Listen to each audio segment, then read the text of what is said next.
Ladies and gentlemen, I'm going to do my best to keep this all nice and cohesive and codified because we've got a bit of history to cover. After all, it's been over a decade since the last game came out. That is to say, Devil May Cry 4. Now, that's not to say the Devil May Cry series was absent in that intervening period. There were special editions, re-releases, and of course the rather infamous DMC. So referred to because that's what it's called, don't ask me. So, that's a lot of history to cover. So we got to go ahead and jot down a few things. I've got some notes here. Try and keep my thoughts coherent. One of the things, see around Robin Kira, one of the things that if you were paying attention during my previous Capcom run, which is when I was going through the Mega Man series, was that Capcom has gone through an interesting and rather tumultuous period twice. Once was right about when DMC2 and Mega Man X7 came out, and the other time was after Devil May Cry 4 came out. So, numbers vary because different people disagree and sources and blah blah blah, but everyone agrees on the salient point. Video game sales were predominantly dominated by the Japanese market for quite a long time until about in the early to mid 90s, at which point there was a slow but gradual shift from that market being completely controlled by Japan into branching out into more of a worldwide gaming market. If you've ever heard of me talk about Doom or Final Fantasy VII, you've already heard me talk about this phenomenon. It's when video gaming became mainstream. Now, that meant that a fairly large number of sales started happening outside of Japan. This is significant for two big reasons for today's story. First of all, is something that I've actually already talked to you about during the Mega Man runs. If you remember, several of the Mega Man games that came out were considered to be financial failures because they sold poorly, in Japan, ignoring the fact that those games actually sold better outside of Japan. But for the purposes of considering the success and viability of the franchise, the Capcom executives were only considering the Japanese sales figures. Remember that? Now, that led to an immediate backlash as a result of people noticing that sometime later, especially by one particular executive, Inafune, sometimes unfairly referred to as the Mega Man guy because he was the executive who was throwing political weight behind Mega Man as a franchise, and not because he actually did anything to really make Mega Man Mega Man. As a direct consequence of this, Inafune decided to go ahead and show these numbers and say, I was right all along, you should listen to me. This was a terrifyingly bad idea, because Inafune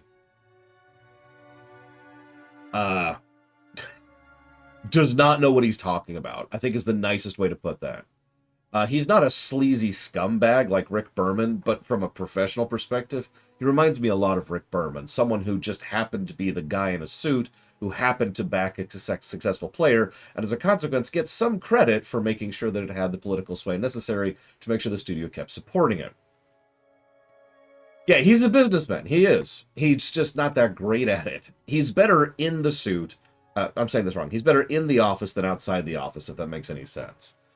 As a consequence of this, Inafune, and I'm targeting him specifically because he is directly responsible for a lot of things we're going to be talking about today.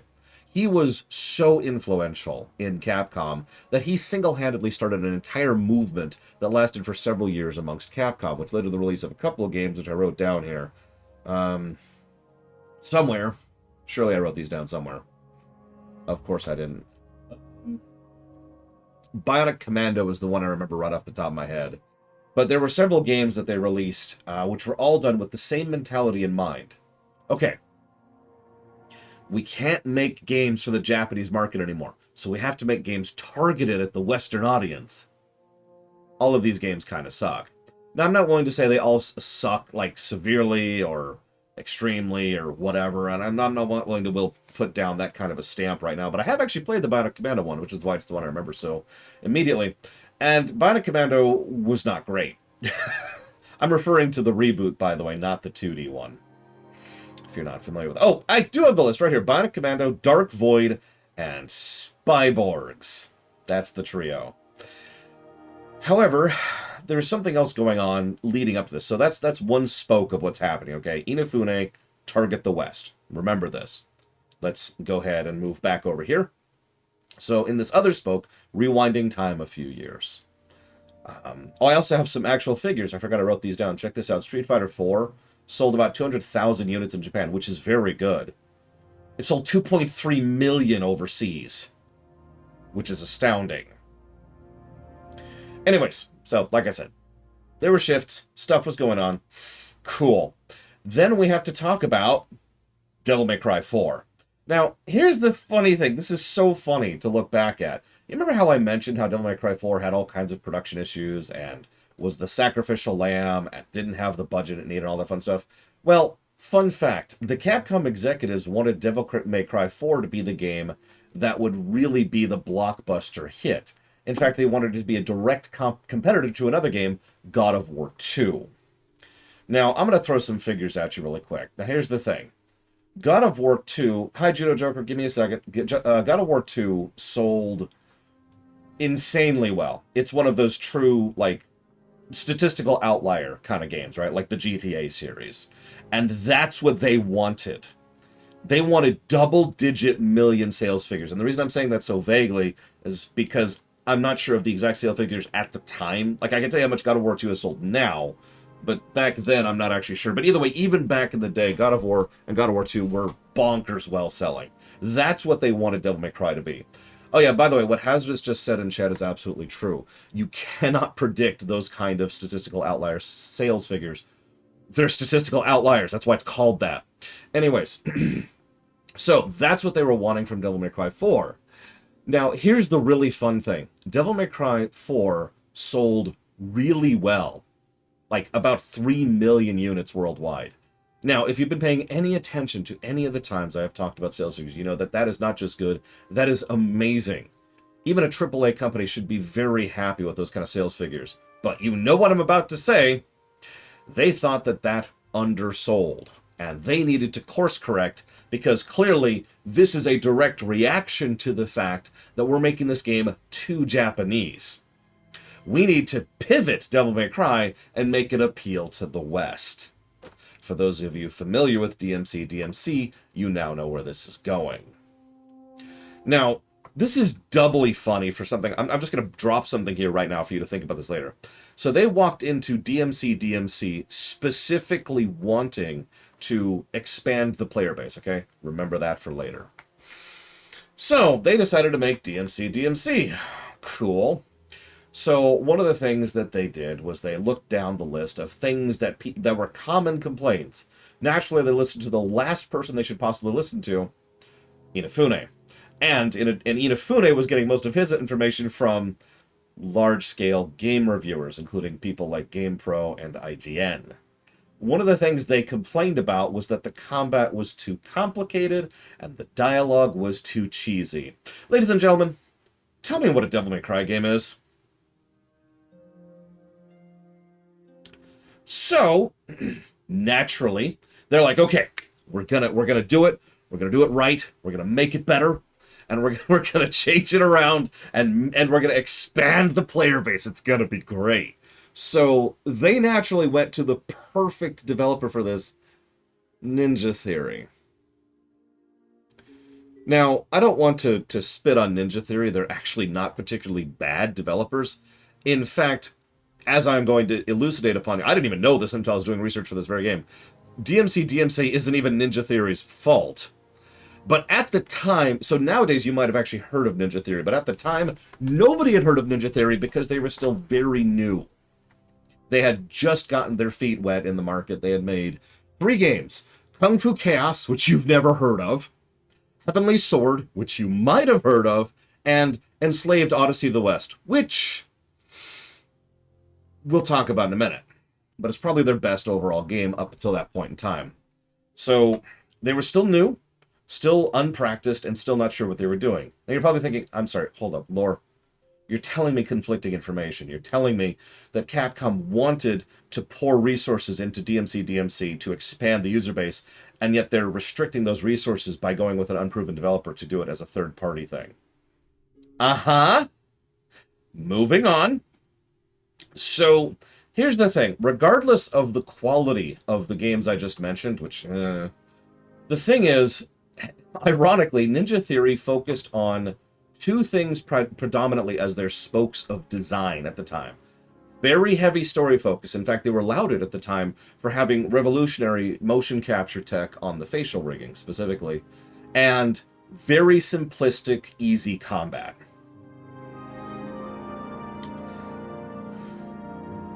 Now, you already kind of probably noticed the problem there.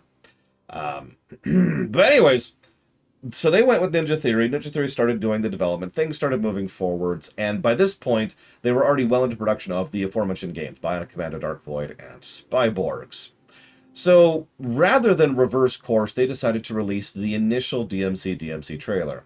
Thought about showing it for you. I'm not going to. I don't want that filth on my channel. However, all I'm going to say is that it was a really bad trailer. And trust me, speaking as someone who tends to dislike trailers in general, no, really, this trailer sucked. It was a heavy focus on tone and vibe being very grungy, specifically like dirty, like filthy, and no real cheesiness. Very, very little, if any, gameplay being shown. And of course, Dante was being shown as this punk, emaciated child who looked like he was on drugs.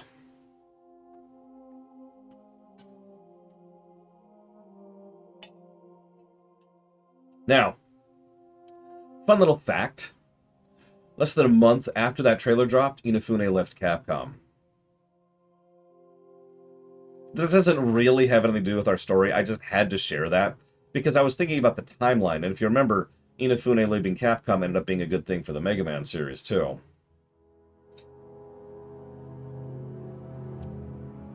Anyways, you're probably thinking all of this nonsense and all of the crap that's going on is bad vibes and bad marketing, and you're absolutely right. What you're probably also thinking is that this is all Ninja Theory's fault. So, thanks to historical lens, we can now see that almost everything regarding DMC being, what it is, was not actually Ninja Theory's fault at all. Every single thing that they were doing was something that was recited to them. In fact, several people have actually gone on record as saying that it was very problematic doing development because what would happen is, I want you to just picture this. Imagine you're sitting here and you're doing your job, and every day you get like a new email or a new phone call or a new, meeting or whatever saying, all right, so now for the next boss, I want you to implement this, this, and this, and then funnel it back. And it was adding such an unnecessary level of paperwork and aggravation to the chain because everything had to be come down from Capcom and then routed back up to Capcom for approval and then back down to Ninja Theory. And they might as well have just done it themselves at Capcom. But no, they're keeping Ninja Theory on board for this. So everything they were doing was something that was being recited to them. So in every way that actually matters, DMC was made by Capcom. Which makes sense because Bionic Commando, Dark Void, and Spyborgs. So lots of negative vibes, very bad press, and very bad publicity. No worries. There have been plenty of examples where there's been bad press leading up to the release of a game, and then the game was awesome, and everything's cool. However, before I go any further, I've decided not to do a deep dive on this guy. I just want to say that Tamine Antoniitis, there we go. I think I'm saying that right. I don't want to bash the guy. I really don't. But he is a perfect example of something I've talked about before, where certain people, talented or otherwise, should never be on camera. That's not really a dig. Not everyone has camera presence. Not everyone has the charisma or the mental self-check guards or the presence necessary to be the face for a company or an interview or a game or whatever, right? He is one of those people. He should not be on camera. And that's all I'm going to say right now. I can mention a couple other things. There's the frame rate issue.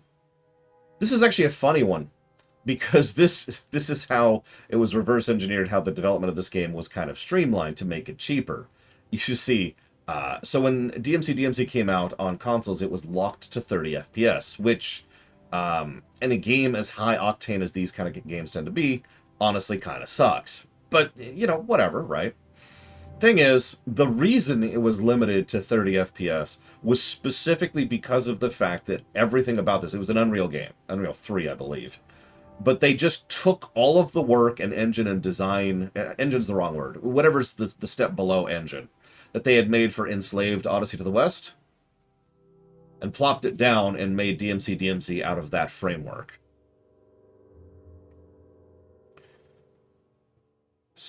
And yeah, it doesn't help that this was when developers were really pushing 30 FPS. I remember a quote, don't ask me to say who said it because I don't remember, from one developer who actually said, I would rather take high fidelity graphics over 60 frame rate every day of the week, which is funny because I'm the exact opposite of that.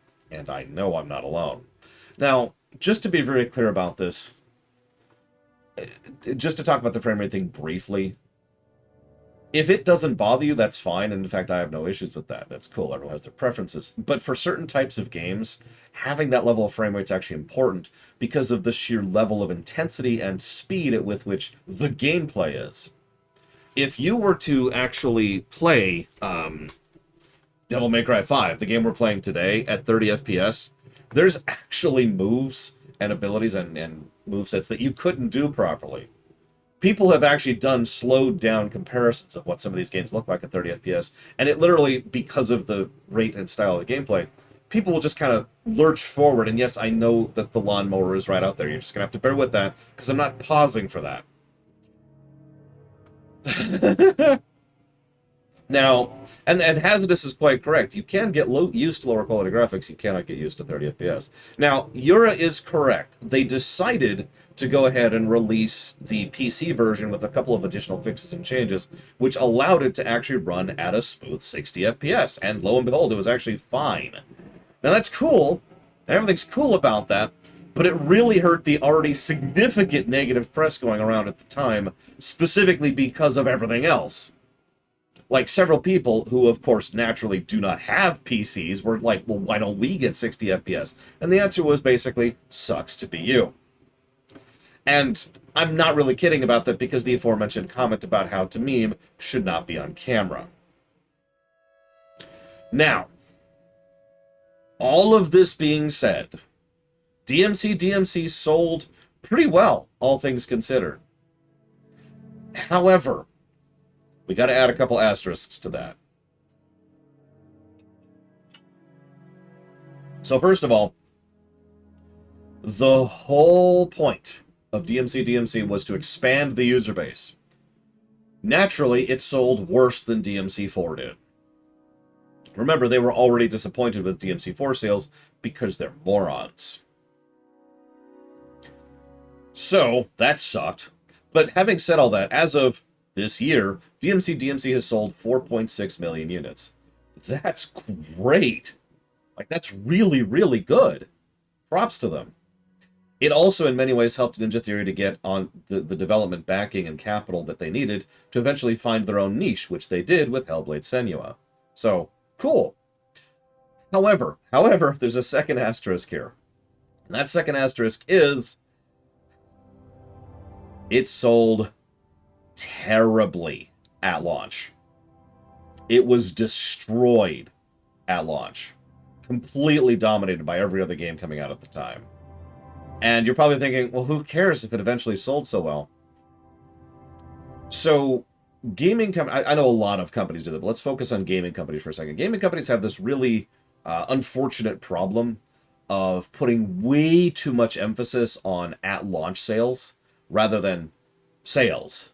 It's one of the biggest reasons why most companies want you to pre-order, because that's a guaranteed sale that they can then mark down. And there's a lot of reasons for that, and they all suck. I could give you a huge speech. I could really dive into this one because I've actually done my research on this particular topic about misleading reports or about how people like to use at-launch figures as a way to convince people inside of their company and outside of their company and the investors board that everything's going cool. And all of that's nonsense and stupid. We're just going to get that out there. Nonsense and stupid. It's all a load of hooey. But it is what executives, especially gaming executives, tend to pay attention to. So DMC bombed at launch. And I keep adding that because, remember, it sold really well eventually. So as a result, DMC as a franchise was put on ice for a little bit. And then something weird happened. So if you're paying attention, that's our second dip in Capcom's overall history of game development. We might be entering a third dip right now. But not too long after this, yeah, the DMC Special Edition, which didn't actually take all that long to come out, came out. And that sold substantially better, all things considered, and helped contribute to the aforementioned overall success, which I've already mentioned. And some people did notice that the sales figures kept happening, like the game kept selling. So, Itsuno came forward and said, hey, actually, let me rewind a second, one more step back. Itsuno walked around the office, literally, by the way, and talked to all of the individual staff who worked on DMC 2 and 3 and 4 and said, hey, you want to fix this? You want to make a real Devil May Cry game? And the answer was a resounding yes.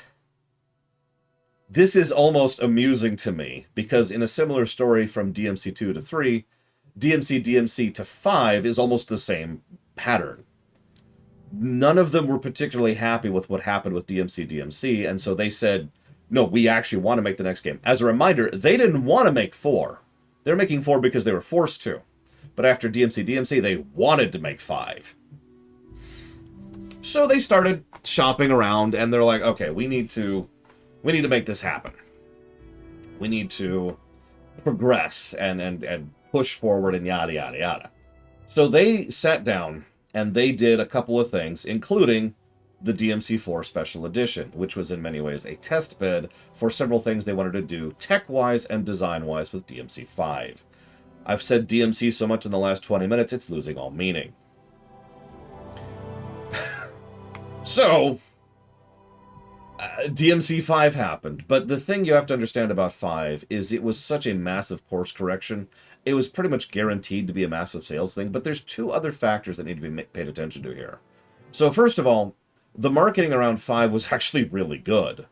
What they did was they sat down and said, okay, what actually makes DMC popular? Do you remember their first trailer for DMC5? Because I do. It wasn't even that long ago at this point. It was like, whoosh. It's just the right music, the right focus on the cheese and the ridiculousness, focusing on the continuity of the primary series, the primary timeline, if you will. And, of course, there was actual showcasing of gameplay. And they really pushed, this is the next Devil May Cry game. So that's one thing that they had really going in their favor, the marketing side of things, and the fact that they were focusing entirely on, this is a game for the fans, which, like it or not, it was. But the other thing going in favor of it was the fact that it had been 10 years since Devil May Cry 4 came out. Which, I know, again, there was stuff in the middle there, but that's a gargantuan gap of time to go without a mainline release. Now, that's significant for 2 reasons in its own way. One, obvious, people will be more likely to get back into a franchise if it's been dead for a while. And 2, and this is actually something that not a lot of people have been thinking about, but is a slowly growing thing in the gaming industry in general. This game came out in 2019.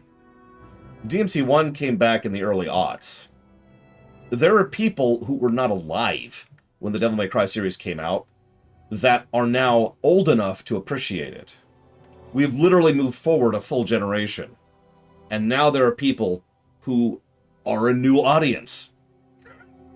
There are literally more players that exist, more bodies of a completely new generation who could look at this and say, huh, fun fact, Devil May Cry 5 was, by a large number of accounts, not just personal or anecdotal, but actual studies and statistics show, Devil May Cry 5 was a lot of people's first Devil May Cry game. And that makes sense. Of course it does. By the way, Devil May Cry 5 sold 6.1 million units, which, in addition to continuing to be good, puts it at the top slot. It is the best-selling Devil May Cry game. Because of course it is. It is a good game, regardless of how it specifically reviews. It is a good game, so that's important. It was marketed properly. They had the gap of time. The people wanted to make a good game. And, well, new audience. Meanwhile, Monster Hunter's over there like, and that's why Capcom might be going into its 3rd slump. But that's neither here nor there. Now, the other thing I wanted to mention is, this is the first time I'm going to mention this. We actually have a gross warning for this game. It's not the worst ever, But it's something I wanted to mention for anybody who has a stomach or an issue or anything like that, because this game was done with the RE engine. Now, I don't know much about the very specific details of the RE engine. All I know is that everyone who's ever talked about working on it says it's one of the best engines to play with, from a developer perspective. And there's actually several games that have come out on the RE engine, which I have played, even reviewed, even, which I can agree, yeah, no, it's actually a pretty legit engine to play, too. So, shrug? I don't know if that's contributory, but it does mean there's a little bit more focus on more photorealism, especially from the main characters, and there's a little bit more focus on gross. So, thank you, Judo Joker. I do always appreciate those subs, and if you want to put that towards something in particular, please let me know. Now, you're probably thinking, wow, that's all awesome and amazing and incredible. And yeah, you're right. And I do anticipate this game will score pretty well. I don't know if it'll score better than 3. That's the mark, right? However, I do have to share something with you.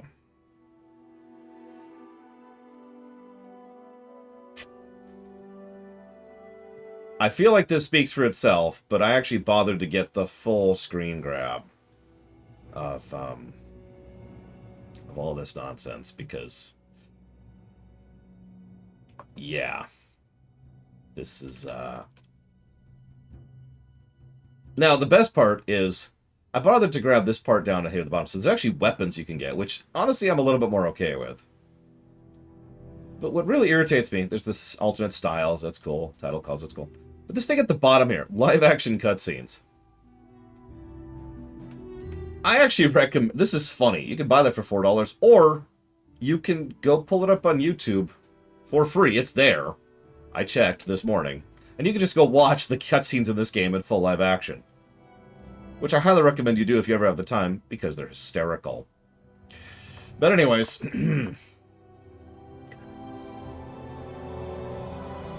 nevertheless, purchasable cheats, end statement.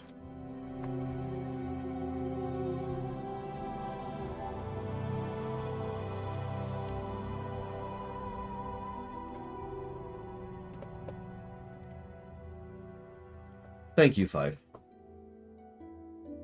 I do always appreciate, and I've put that towards the Kingdom Hearts block.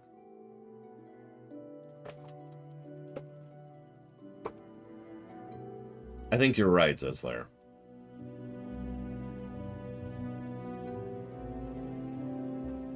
I know, Hazardous. I even said thank you, and wrote it down, and asked what they wanted to put it towards. They said nothing.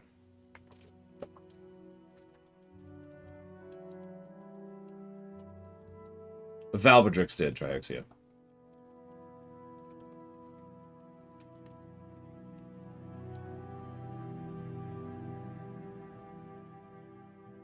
And she put it toward DuckTales Remastered, which I know because I haven't been able to keep up to date with how many donations I've had to log into the sheet because I have not had time. So, an auspicious way to start. But let's move on.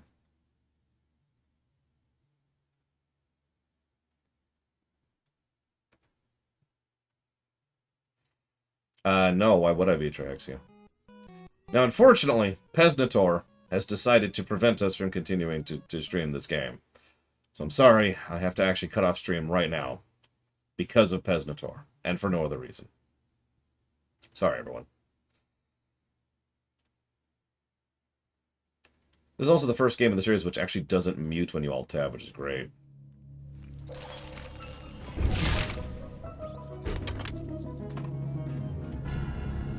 And it's doing that. Wait, no it isn't. Oh no, that's interesting. Oh yeah, so some small spoilers because I've already beaten this game, so I already have all my save data on this, because we've actually already streamed this game.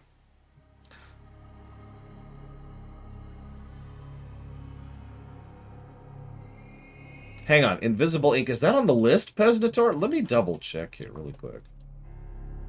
Let me double check. I don't think that's on the list. I don't know. Maybe for a $5. Thank you, Pesnator.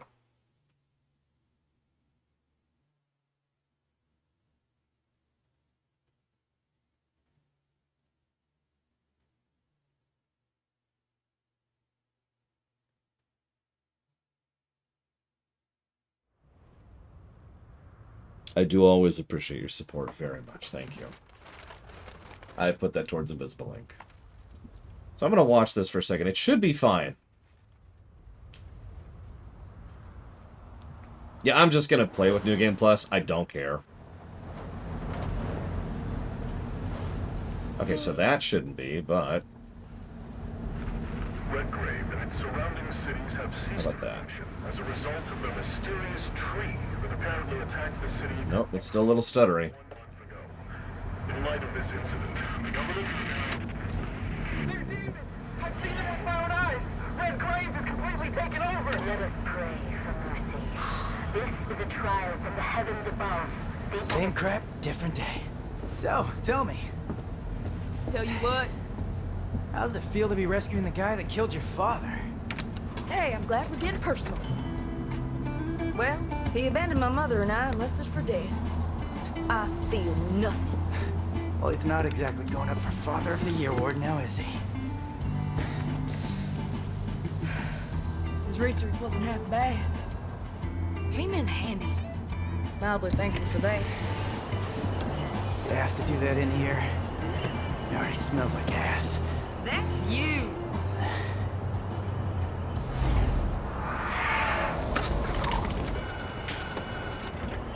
Hey, Nico! Don't lose your tits. I see him.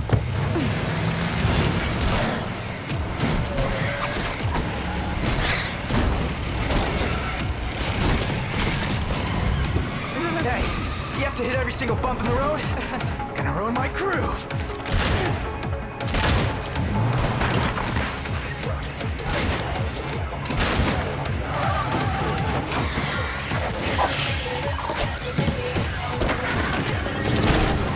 For the record, she's a normal, unaugmented human.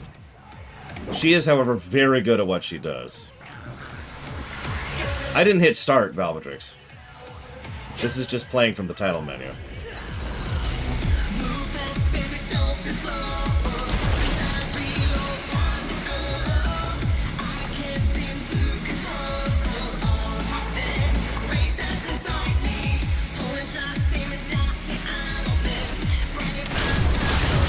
Yeah, I was wondering about that.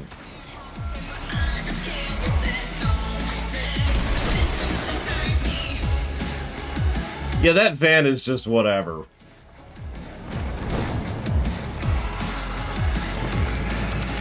Yeah, also, this is probably going to be the first Devil May Cry game to actually get more than one positive for music. So...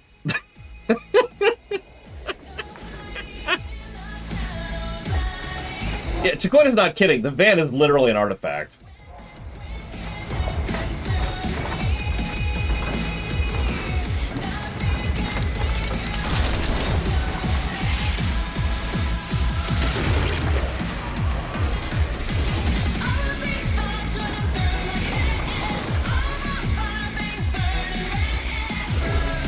You see what I mean when I say they just dove into the cheese, right? Now, what's really funny is that sign that says, if you can see this, this rifle will kill you before you hear it. But, no, what's really funny is the dialogue in this game was actually substantially less cheesy. However, I'll tell you about it in a minute.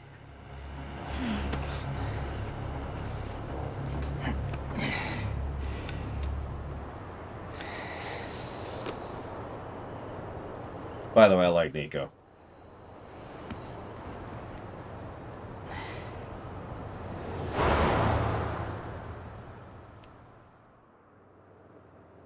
Also Redgrave, which is where Dante and Virgil were born.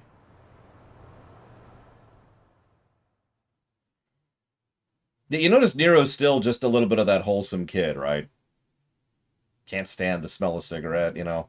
I know that sounds like a weird thing, especially if you don't live in the States, but that was kind of a thing here for a while. So yeah, that's just the title crawl that was playing. So let's Devil May Cry. get down to the options and figure out what's going on with some things here. So before I move forwards, the dialogue was substantially less cheesy. But then they got the scripts out to, I don't remember any of the actors' names, including the woman who plays Nico and the guy who plays Nero, specifically. We're like, what is this crap? And they actually pushed back.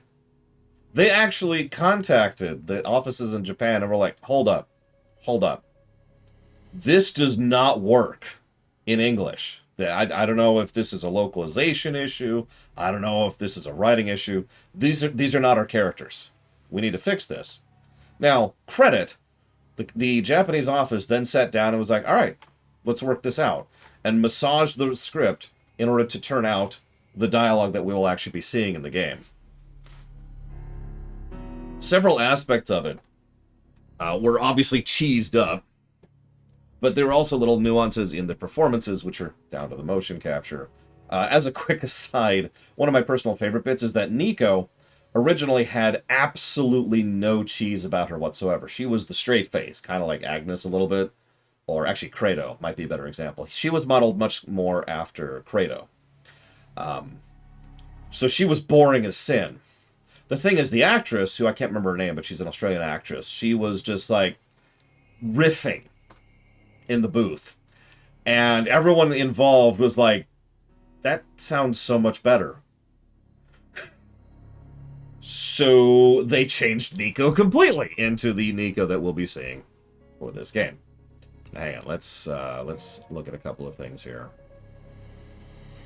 Alright, so it should all be good. Hey, check it out, we actually have different audio sliders for the first time. That's what I'm looking for. Here we go. So we are locked at 60, which is good. It's where I want it to be. I do not want variable frame rate. I want 60 frame rate. Everything's cranked, of course. Motion blur's off, because of course it is. As it should be. Bloom is off, because of course it is. I don't see HDR.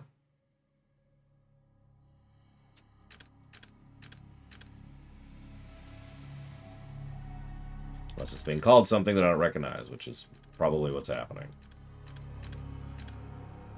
Shrug?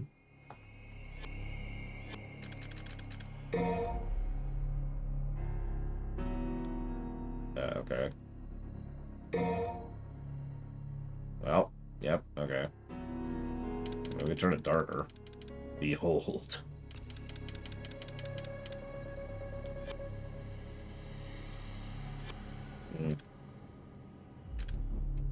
Shrug, I suppose.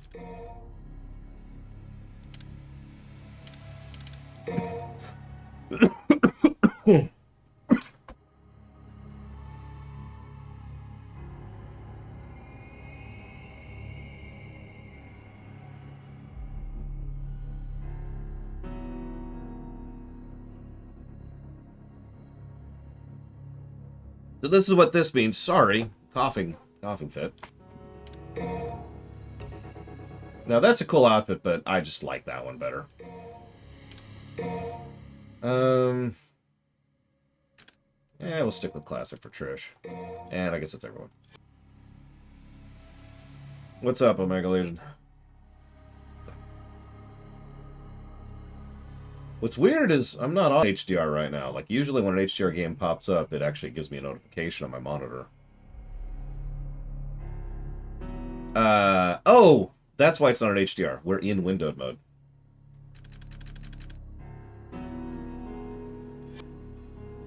So we're cool.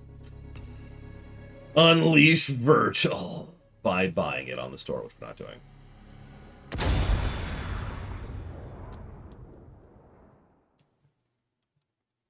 Okay, that's actually not what I wanted to do. Hang on.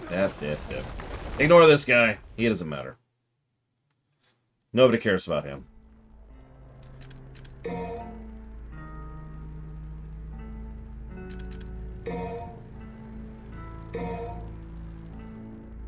Yeah, it's just some nerd with a book. And ignore him. That's totally not Morrison. And a teaser for what should be Devil May Cry 6. Here we go. This is what I actually wanted. Okay, so before we go further, let's talk about the Void.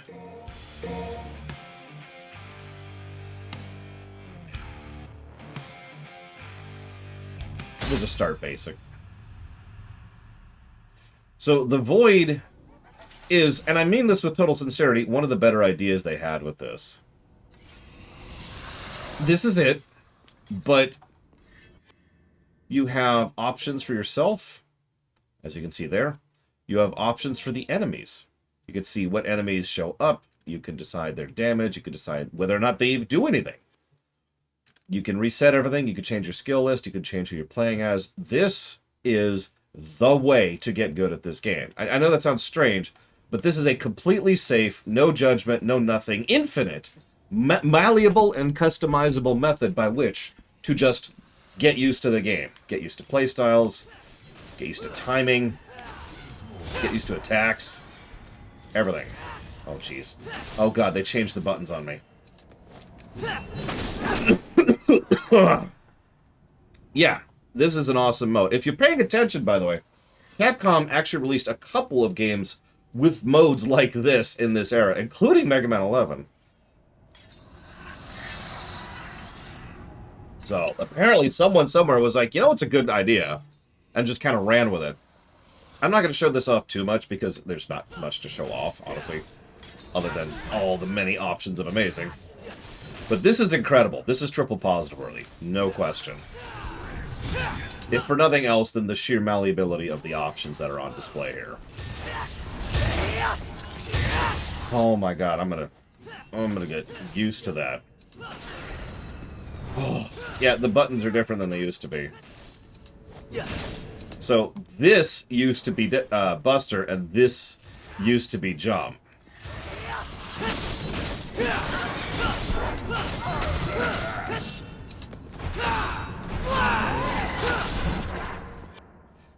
So anyways, so starting off good with some positive territory.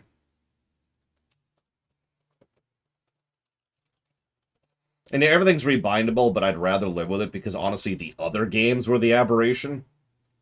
And I'd rather not, like, force myself to think of it the wrong way. I'll just take the adjustment period. I'll get used to it.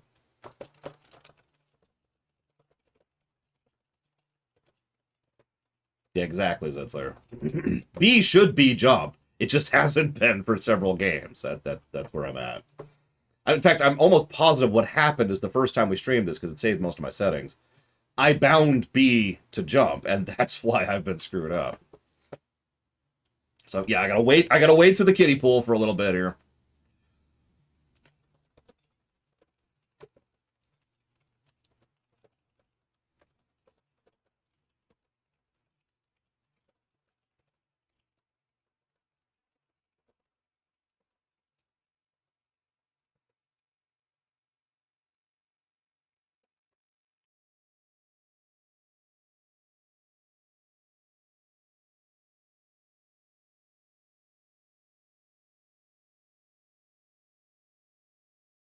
By the way, good morning to everyone. Didn't say good morning to. Sorry, I didn't talk to a lot of people during that massive intro because I wanted to get the whole thing out there before I lost my train of thought.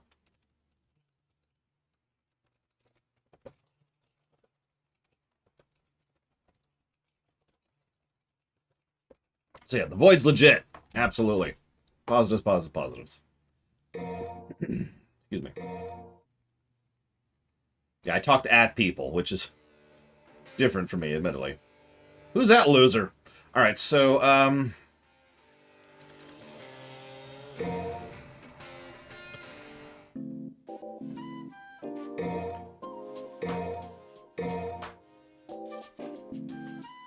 so we're not actually going to read all this out loud because there's a lot of it. But this is all of Nico's reports on characters. She's got, it's a little bit, it's primarily in character. But there's actually a fairly large amount of information in here. In fact, this is probably the most lore-heavy the game's ever been.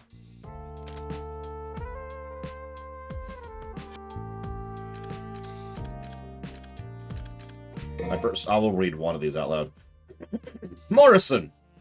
Ain't never met this fella myself, so all I gotta go on is the rumors. J.D. Morrison, info broker, sent Dante on a bunch of his demon-killing jobs.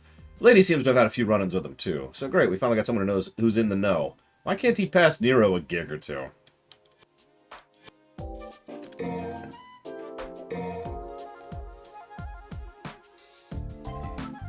Now, this still isn't what I would call a good bestiary, gameplay-wise.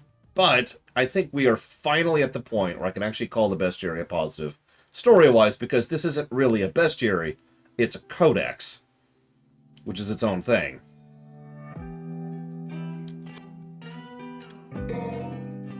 And yeah, we've got just tons of little details and tidbits and lore tidbits. Like I said, I'm not going to read all this out loud, but there's a bunch of cool stuff in here.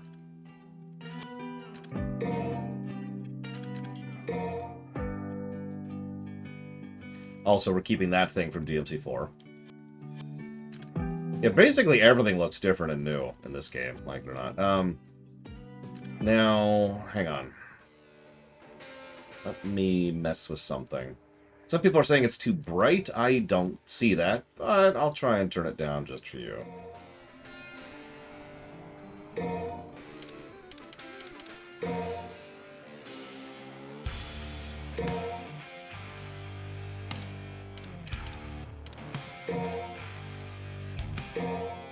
Can't even tell that's really different. Hang on.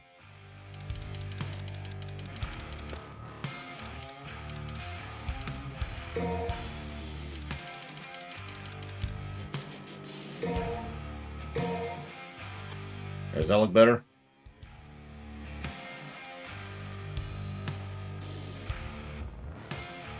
Oh, I'm going to get all kinds of that crowd sits there, I guarantee.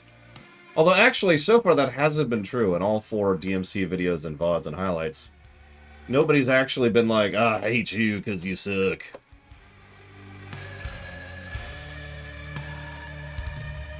Aw. Well, thank you, Pillow Willow. I do hope your overflowing account leads to some more happiness in your life. No, Omega Legion. I don't want to mess with the stream right now.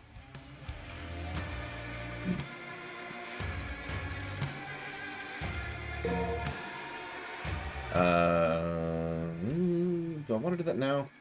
I do like that you can just kind of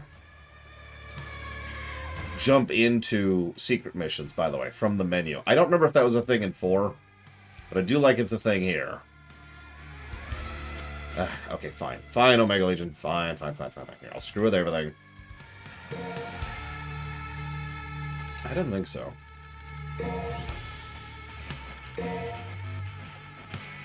You mean the one I don't even own, Zero? There it is. Ugh! Okay. Well, that turned HDR on. Ugh, okay. That hurt my eyes.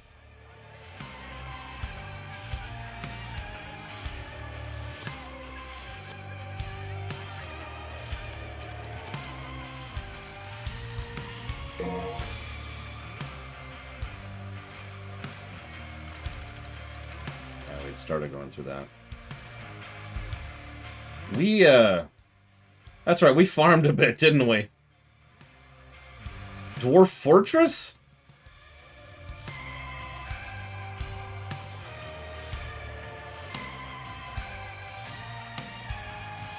I'll think about it. I'll put that down as a maybe. I know it has a Steam release. I'll think about it.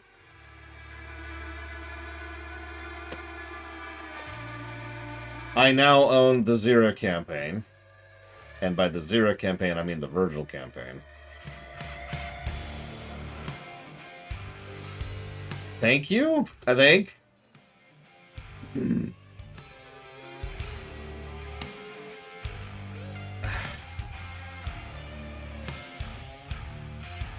I mean, I've played Dwarf Fortress before in the ASCII version. I stand by my statement. I'll think about it. Like, it's not like we don't have precedence for that. It'd be the same as reviewing something like Minecraft. It's just...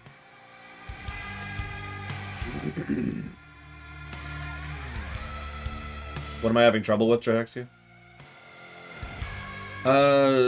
Sorry, I'm sitting here debating if I want to do Bloody Palace now or not. I think we'll save that. So, what's the Virgil campaign? Give me deets. Is it a completely separate campaign? Does it actually have story, or is it just a new playable character like it was in 4 and 3? Okay, so same thing in 3 and 4. That you realize that means we're not doing it, right, Sierra?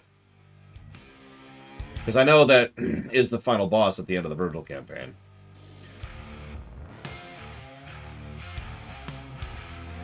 I mean, I'll play as him, for the same reason I played as the other optional characters in 4, but I'm not going to go play through the entire game again.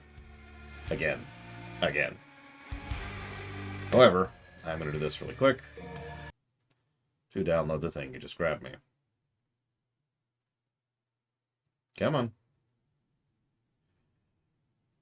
Come on. Yep, that was DMC5. Nothing new to add here. I apparently have alt kill. Maybe I got the pre-order bonus. I don't know. I don't have the Mega Buster, which is funny. Yep, time to play Dwarf Fortress. Come on, download.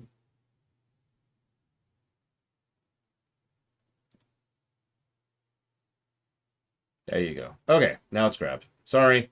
Sometimes I have to kick Steam in order to convince it to actually download the thing that, you know, I already have. Excuse me. So what's next? Depends on how long 5 takes. We've technically got until Saturday, but obviously I'd rather not take that long on this game. So we'll see. Yeah, imagine they release a game and it's just the Void. And that's it. I got a login bonus. Virgil is now playable. Yay. Devil May Cry. Okay, so, hang on. I'll do this again.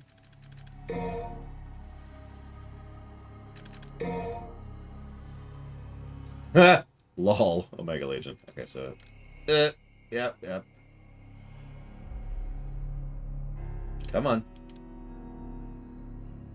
Come on. Oh, God. Oh, God. Now HDR's on. Oh, yeah. HDR's on now. Oh, yeah. That's... Whoa. Oh, God. Oh, Jesus Christ. Okay. Hang on. Let me get my black backdrop going on. Oh, okay. I don't like playing with HDR on. It is very stark. Okay. I think we need to actually turn down the... Or up? Down? I don't know. We need to fix the brightness, because holy crap.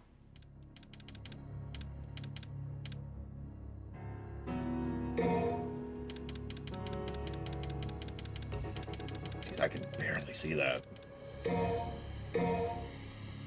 That didn't fix anything. Anyway, sorry, there was actually one other thing I wanted to show off there. I don't know what this looks like to you. Does it look any different to you? I'm actually curious.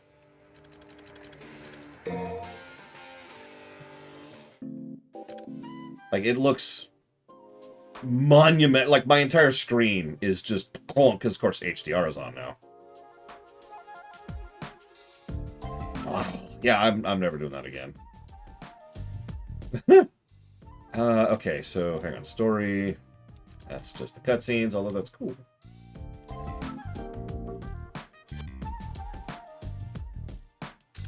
Yeah, this is stark on my scene. Gotta have the artwork, very important. There's something specific I'm looking for, sorry. Oh, here it is. That's actually exactly what I was looking for. So there is some lore here. But I do want to share a little bit of this. This is from Morrison, I believe. It's been a good 30 years since I last wrote something like a letter. Don't have a typewriter or nothing, so unfortunately you're stuck with my crappy handwriting for now. I heard you're heading to Redgrave. Wasn't sure exactly what I could do for you. I'm not a powerhouse like you, or the sharpest knife in the door. Still, given my business, the least I can do is give you a few leads. Can't say how useful they'll be to you, but hey, gotta be better than nothing, right? So the first time I met Dante, he actually went by a different name, Tony Redgrave. I believe this is the first time this is canonized in the actual games, in Alpha Canon, by the way. But that got your attention, huh? Tony Redgrave, Redgrave City. Just a coincidence, or something more? I honestly can't say. Still, figure if you're heading in that direction, you might be able to learn the truth for yourself. That's why I've decided to tell you everything about the Dante I know. And every day I get to give this stuff away, boy. You best be grateful. Back when Dante went by Tony Redgrave, there was this place, Bobby's Cellar. A dive infested with bounty hunters, would-be soldiers of fortune, and, often enough, our old pal Tony. He'd show up from time to time, like any of the other punks and lowlifes looking for a way to make a quick buck. That's the kind of place Bobby's Cellar was. There are plenty of guys like me around, too. Every one of us knew to make the rounds of these joints and peddle our information like precious gems. More importantly, getting those jobs covered kept the cash flowing. You better believe old Tony made me a pretty penny. Still, that guy was always broke as a bottle of wine. He'd end up busting his guns on every job. Sure, it all makes sense now, but at the time I was dumbfounded. I'd ask myself, what kind of shot is this guy packing to break a pair of pistols on every single job? This old gunsmith in the neighborhood was always giving him an earful. Normal guns must be a pair of pop guns to a guy like you, eh, Tony? Eventually she got wise that he'd never make a solid payday at this rate, so he got the old lady to design a pair of pistols just for him. You guessed it. She ended up introducing Dante to his old pals, Ebony and Ivory. But when you know it, she died just as soon as the job was finished. Well, more like she was killed. I never figured out who did it either. I was out of town on a big job myself at the time. But Tony, Dante, he knew from the sound of it. One of the toughs from his regular haunt said after she passed, he went off somewhere with the most crestfallen look he'd ever seen. That was the last anybody would ever see of Tony Redgrave at Bobby's Cellar. Before long, I got wind old Tony had opened up a little racket of his own. Devil May Cry. I managed to track it down. Walked in to find a name by the name of Dante. Said that'd been his real name all along. And that was the start of a beautiful friendship, let me tell you. I never believed in demons or anything like that, but hanging around that guy long enough is a goddamn eye-opener, that's for sure. Met Lady around the same time. Dante always played fast and loose with money, see. I'd see her toss a few bones his way sometimes, even a job or two, griping about it the whole way, of course. The way they carried on, you could tell they shared some kind of pass. Nothing romantic or some nonsense like that. No, it's more like they got what the other had been through. I tried the roundabout route to figure it out, but they dodged those questions the way they dodge bullets. Past isn't something to bring up lightly. One time, Lady let something slip about cutting the ties that bind. She was on a pretty heavy bender. Mentioned something about having killed family. Dante, his brother, Lady, her father. And for spiteful, stupid reasons, the writer of this game decided that really bothered her for the rest of life, even though he was a dangerous, violent psychopath who was trying to destroy and rot the entire world into a paradise of hell and horrible death and destruction and torture because he was that screwed up in the head after murdering her mother after explicit... Can't say for sure if that's the whole story. I suppose I should look into it. It's my line of business, after all. But I'm not the kind of scum to drudge up a friend's past just to sate my own curiosity, so I chalk it up to the drink. Bunch of booze-induced nonsense, as far as I'm concerned. A few years went by. Dante went off to an island. Something about this case this pretty young thing brought in. Seems the Demon King was trying to break a seal to get into our world, and she wanted Dante to stop him. So off our boy went on a ship to Malay Island I'd chartered for him. And the pretty young thing with him? That was Trish. I gotta say, I was taken aback when I first laid eyes on her. Dead ringer for Dante's late mother. I never met the woman, but if you believe the guy had a framed photo of her on his desk, bet you'd have never guessed that one. Anyway, it was only later I learned of Trish's true demonic nature. She was to lure Dante to his death on Malay Island. A sad creature created for the birth of the Demon King. The photo on Dante's desk was common knowledge at the time, so I guess the Demon King wanted to take advantage of his filial affection. All sort of things went down on that island. bunch of bad gameplay, a lot of brown for some reason, and something about Resident Evil. But Dante took out the Demon King once and for all and came back to the Devil May Cry with Trish in tow.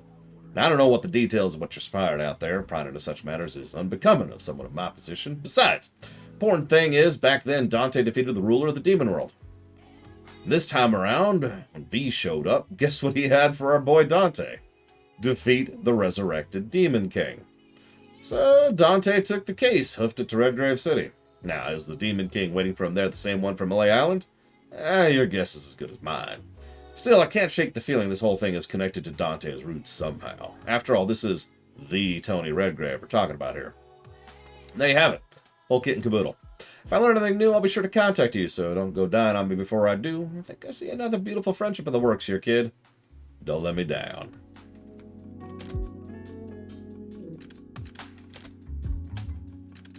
Yeah, there's a bunch of other lore, which we're actually going to leave for now. Although, Fortuna is an interesting thing. The town of Fortuna is surrounded by high ramparts and has been cut off from the outside world for years. Maybe the reason is the anachronistic, almost medieval atmosphere within the city walls. The town is governed by a religious organization known as the Order of the Sword. 99% of the population are devotees. The Order deifies the Dark Knight Sparta, because of course they do. Being spoken about, there was once a massive structure in Fortuna that the Order worshipped as a gate of sorts, but it collapsed years ago as a result of an earthquake. Citizens worked to clear away the debris to the incident even today. Some fancy the earthquake to be an act of demons or divine punishment for the worship of false god, but in the end, such talk is idle gossip. Still, the truth is the earthquake led to the demise of the Order's top echelon. The organization is now an autonomous group without a leader and has significantly shrunk in size.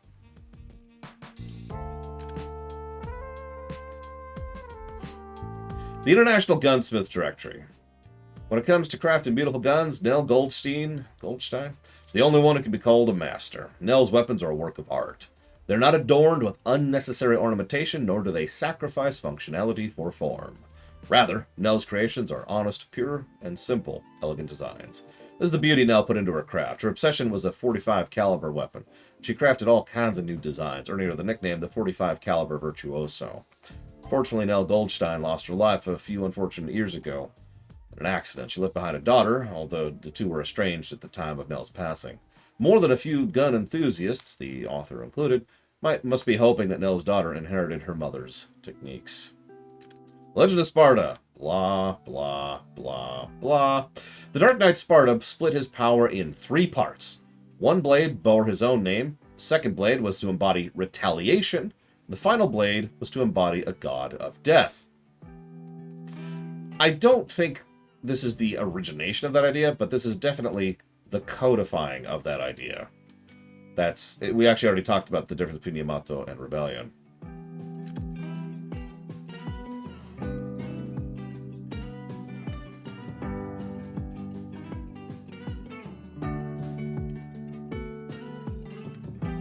This is all the info I've gathered in my investigation of the Redgrave City incident. The truth is brought to light, this would be bigger than revealing who Jack the Ripper was. How this could rock the world as we know it. I ain't no spring chicken anymore. My body won't move as I tell it to. I'm basically bedridden and waiting for death. There's no way I can continue my investigation like this, so whoever reads this note, I beg you finish what I started. You have to find the truth behind that gruesome tragedy. One last thing. A young boy apparently survived the incident. His name was Dante. No last name, no nothing. All I could find in the investigation was he was living in Redgrave at the time of the incident. When I tried digging into it, he refused to acknowledge anything. On the contrary, he warned me not to poke further into the events in question. Not exactly something you'd say if you had nothing to do with it. In fact, I'd say he might know what kind of monster could slaughter 136 citizens of that town in under an hour. If you're reading this note, know that the boy is one of the few people who knows what happened that night. You need to get him to tell you everything. I have no money, no influence. I don't even have any friends to speak of. This request is all I have left.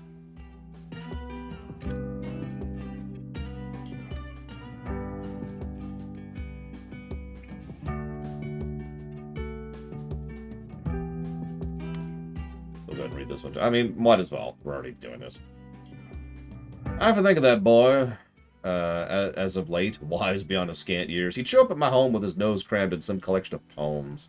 He seemed to favor William Blake most of all. So one day I gave him a Blake anthology as a present. With an expression of delight on his face, he asked to borrow a pen. Strange though I found the request, I gave him the pen on my person. The boy scribbled on the back cover and put his own name within. I was puzzled to see him write on the book in such a way and asked the lad what possessed him to do such a thing.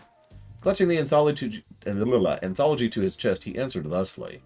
I have a twin brother, sir. We fight over things often, so I have to write my name on things to make them truly mine.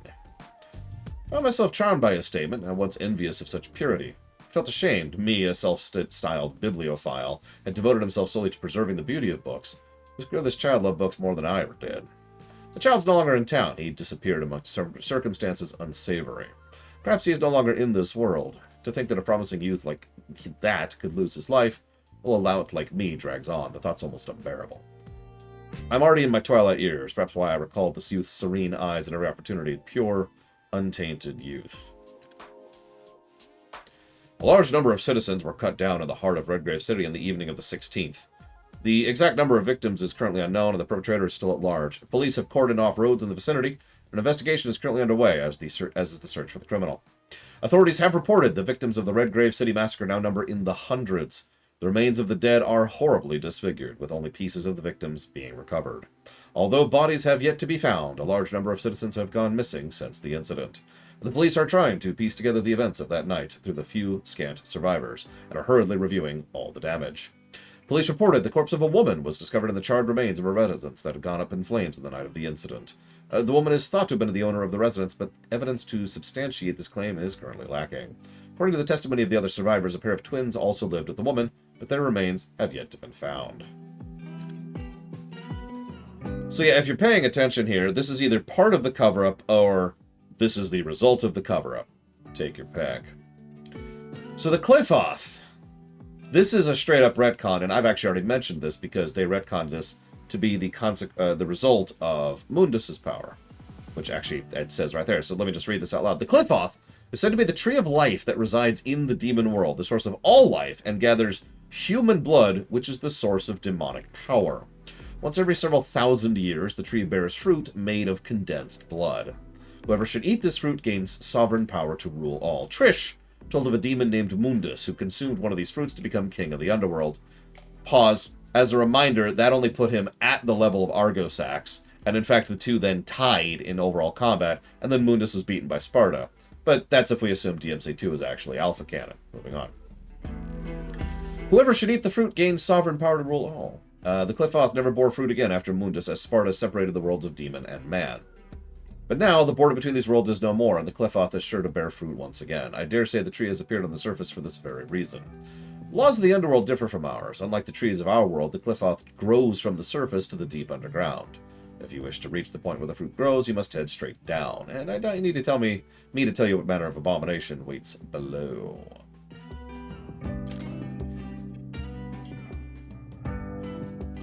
Sure, Omega Legion. We might as well add another bad storytelling thing on top of this. Why not? Flunk. There we go. Oh my god, Sparta's super amazing. Patty! This is from the anime. Dante rescued this girl on one of his odd jobs. She had nowhere to go, so she started showing up the original Devil May Cry. Heck, she'd even clean up since the man himself couldn't be bothered. Eventually, the little lady found her long-lost mama, and these days they live together under the same roof. Still, I hear she keeps showing up at Dante's to bug him from time to time. Girl ain't afraid to tell Dante exactly what she thinks of his lazy ways, though from what lady tells me, she's got a bright and bubbly way about her, too. Let's see what else we got her. She just turned 18, popular at school, popular with fellas. Looks like she turns them all down, though. None of this has anything to do with the task at hand, does it? Alright, moving on. Kyrie! Every once in a while you meet a lady so kind, people call her a living saint. Well, I can safely say that all my years on God's green earth, I never met a girl that fit the bill like this here Kyrie. These days, you can find her looking after the little ones in an orphanage in Fortuna. After all the awful things that went down on that island, it's safe to say she's just about the only thing holding them poor folks together. And don't get me started about how beautiful she is. She'd be beating the boys back with a stick if it wasn't for Nero. Don't know what a sweet girl like that's doing with a punk like them, but that ain't none of my business. Different strokes, I reckon.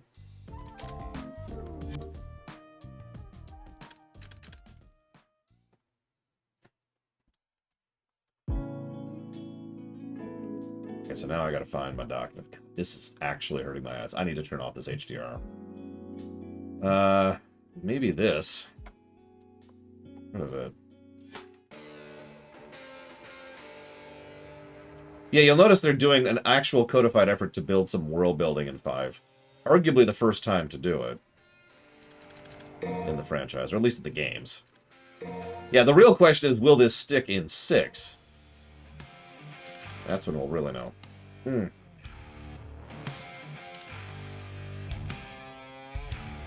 Nope, it's still on. Cool. 23. Alright.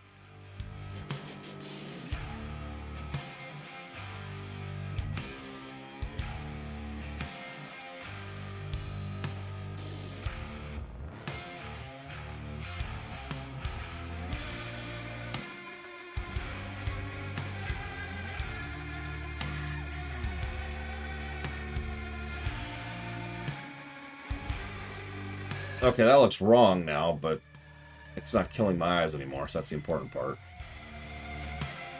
Oh. Okay. Okay, I'm okay. I'm okay. Alright. Let's do it. Wait, where's history of DMC? Didn't I already do that? God damn it.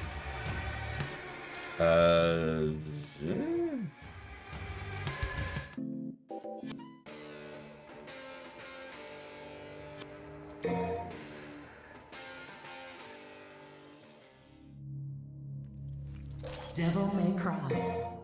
Ah, there it is. I want you to count how many seconds 2 is relevant to the series.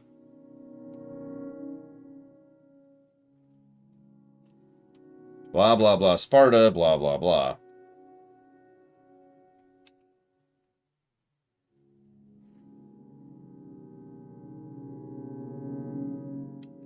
Hey, Sanctus.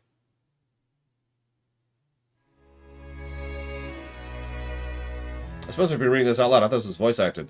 As the years slipped by, the memory of Mundus failed. After 2,000 years, the seal in the underworld began to weaken. The demon emperor Mundus sent his minions after Sparta's wife and twin sons in an act of revenge. Sparta's human wife, Eva, stood no chance against the demons and lost her life. One of Sparta's sons, Virgil, went missing. The only survivor was Dante, Virgil's twin brother. Decades later, Dante was reunited with his lost brother, Virgil. Virgil survived the years with the help of his father's sword, the demon blade Yamato, and longed to obtain even greater power by unlocking the power of Sparta. Arkham, a man bent on obtaining demonic power and probably the most evil person in the setting, knew unlocking Sparta's power would weaken the seal in the underworld.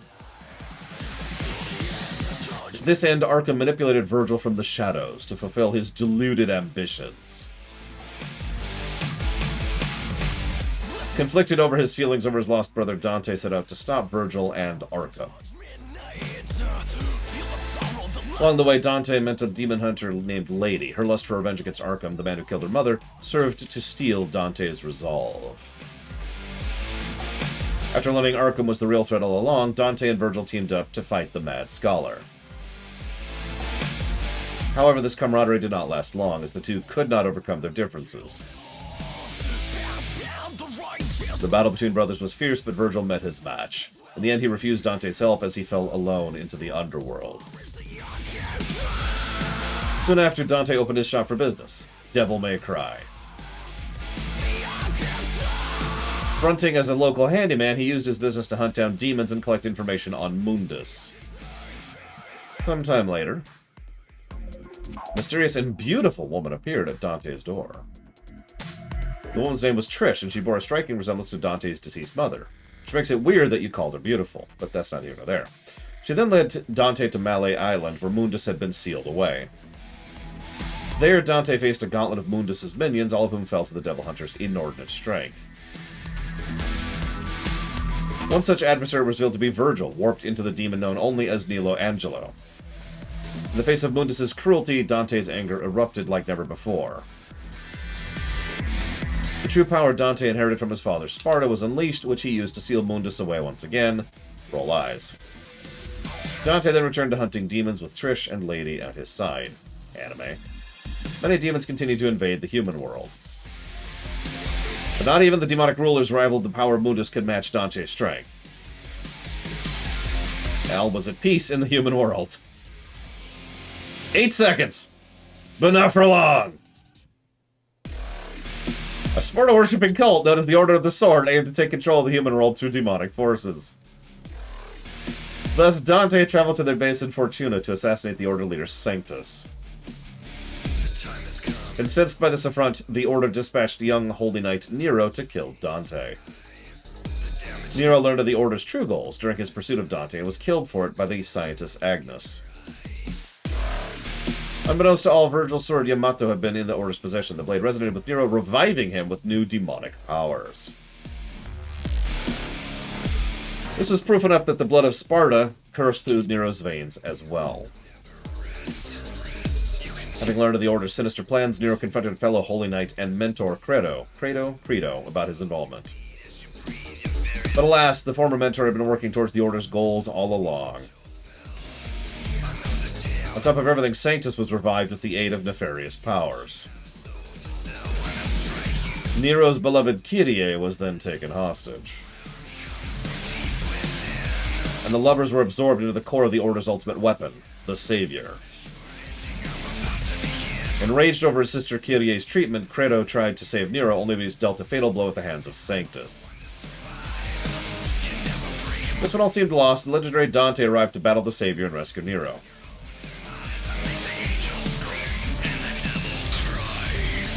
Nero was then able to defeat Sanctus and put an end to the Order's evil machinations. Dante sensed in Nero the same connection to Sparta's power and so entrusted Yamato to the youth before leaving Fortuna. The two parted ways and continued their fight against demons in defense of the human world. Two descendants of Sparta kept the world safe and at peace for many years.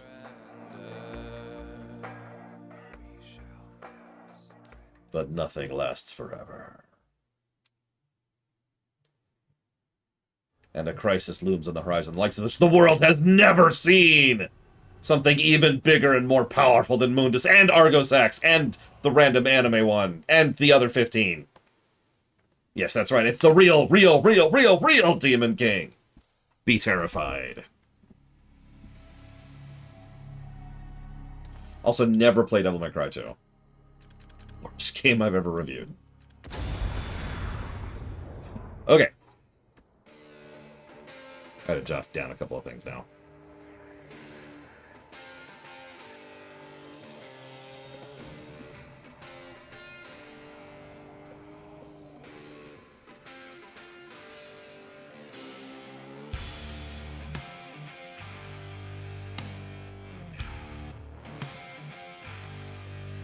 Nah, it's good, Zach. We got this. That's true, Trathon. Worst game I've reviewed so far. That throne has already been taken 3 times. Twice this year. Wow.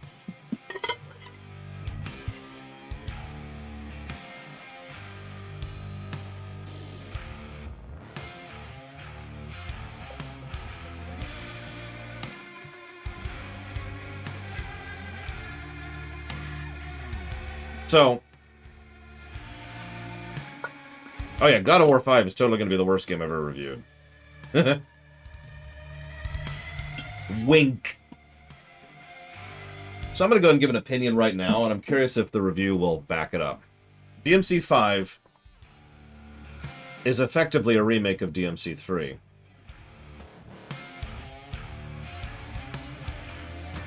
Now, I think of that for a lot of reasons. Obviously, the style of play, the approach, the structure, the character focus, the smaller number of characters, the tower.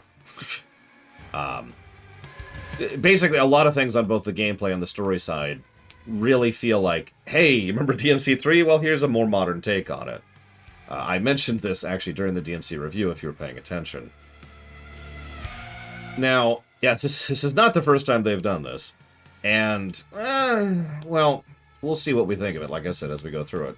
But the main reason I mention that is that's not necessarily a bad thing, because it's a relatively good thing for a franchise to... Let me say this as clearly as I can.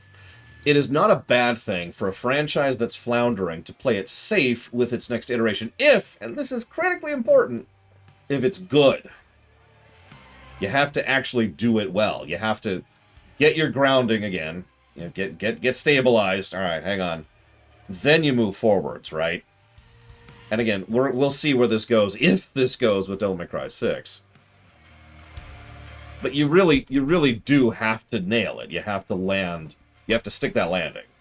Because if you go back to basics and it's bad, then you've just not only made it worse, you've actually multiplied the worse based on the fact that, well, this is just the same thing again. And that's all anybody will ever say.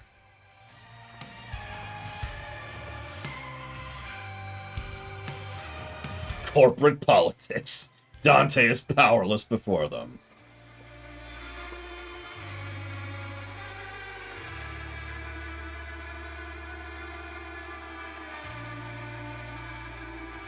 I mean, that's valid, Zero, but if you think about it, this is...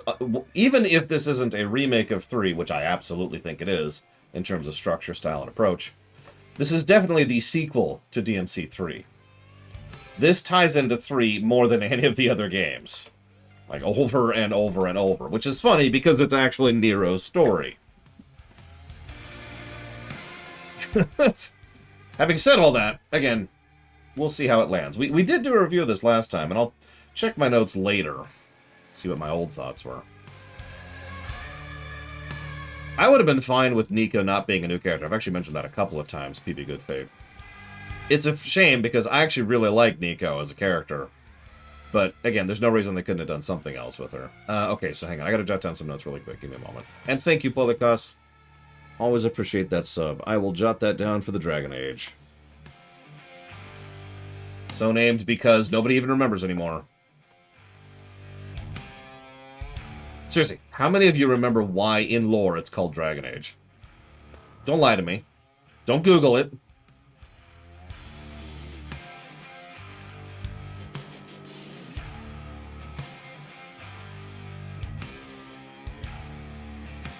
Okay.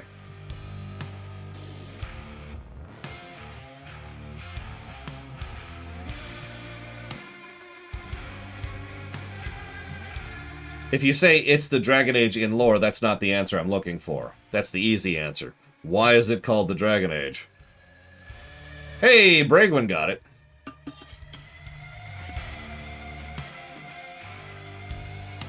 Still, I make fun of it constantly because it has nothing to do with anything. And yet it's become the series' identity because they decided to call it the Dragon Age.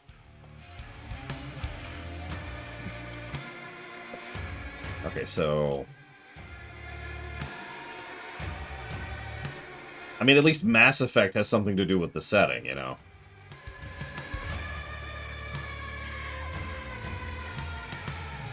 Don't worry, there's no geeks here.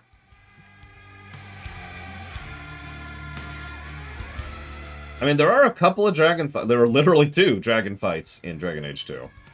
Although one of them is a currently possessed dragon, but whatever, you know. I know, Zetzler. Thedos! Get it? I'm gonna let my notes do. So let's just move forward. Let's go to mission select. Let's actually play the damn game, shall we? Okay. Hey, we can play as Virgil. No, let's do this. Prologue.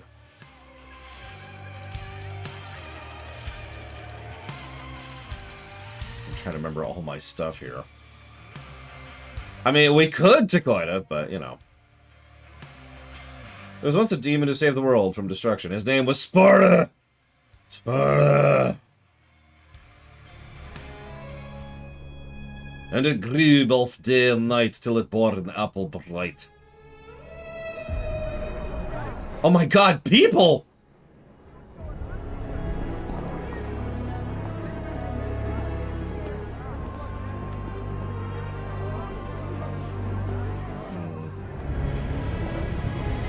Dragon's Dogma, clearly. I don't actually have an answer for you, Babber.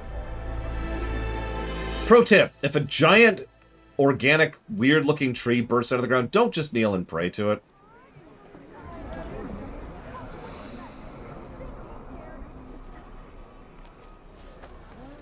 Hi, Morrison.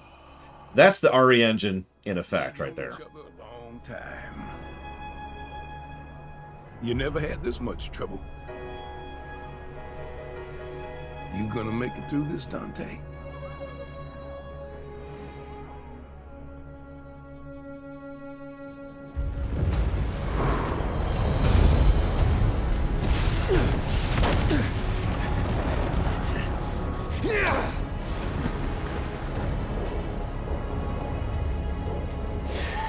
What am I doing wasting my time here? He's got this.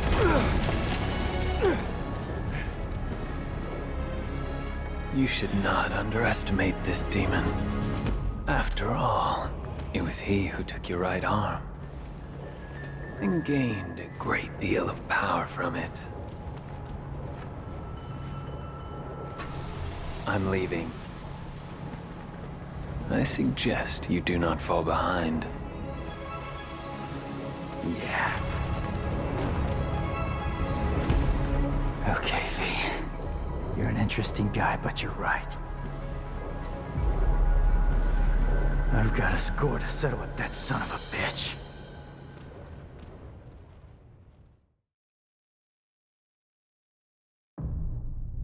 We're of course going to play as that Nero because it looks better. What do you want from me? See if I can remember how to play this game, especially with controls literally being flipped on me. Okay, hang on. Okay, so...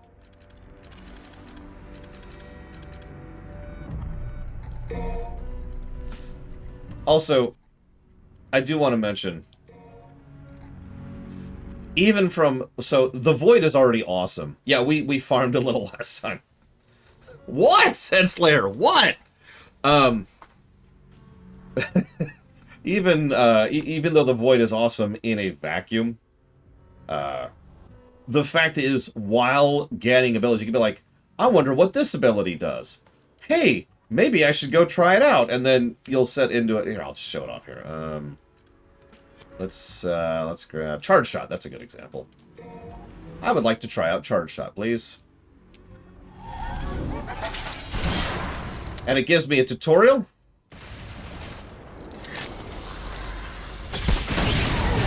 And a custom setup of the Void with me, plus that ability.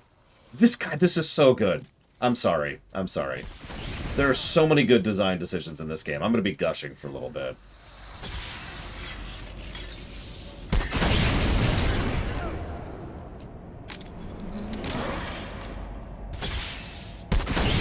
Also, audio indication, visual indicator, color distinction. There's a lot of good stuff here. And then just while I'm here, I can just do this if I feel like it.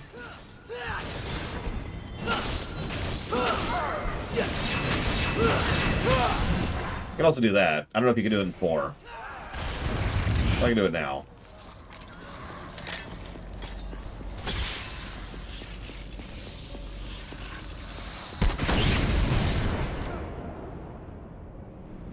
And yeah, also.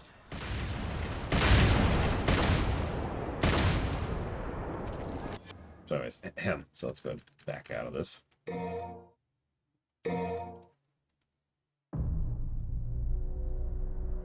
And we're right back at the screen. And it's like, you know, I kind of like Charge Shot. I'll go ahead and grab that. Oh, we can upgrade Charge Shot. I'll grab that too. What are the gold orbs? Oh, Charge Shot 3. Yeah, sure, I got the orbs. Why not? And so forth and so on. This is just wonderful design on so many levels. If nothing else, if there's one way, and DMC5 absolutely crushes every previous game, including 3, it's modern interface and HUD design. Which makes sense. It's literally DMC3 made from the modern perspective.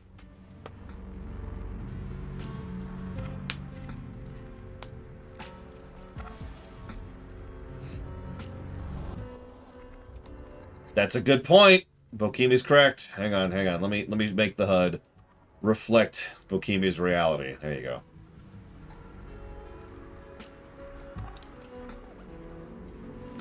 Is the story anything to write home about? Off the top of my head, 3 probably has the best overall story.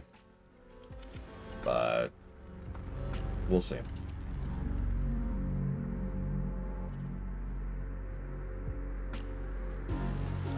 That's right, even I am part of the negatives.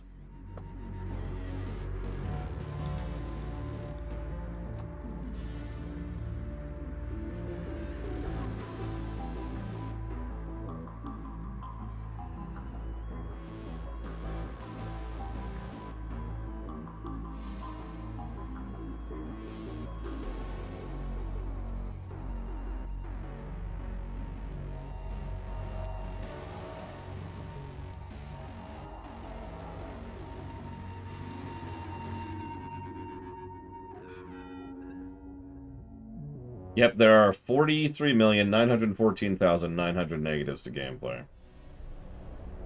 Just leave it like this and let the next person who pops in be like, huh?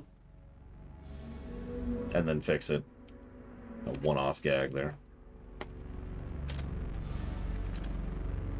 Oh yeah, there's also this. There's also loadouts.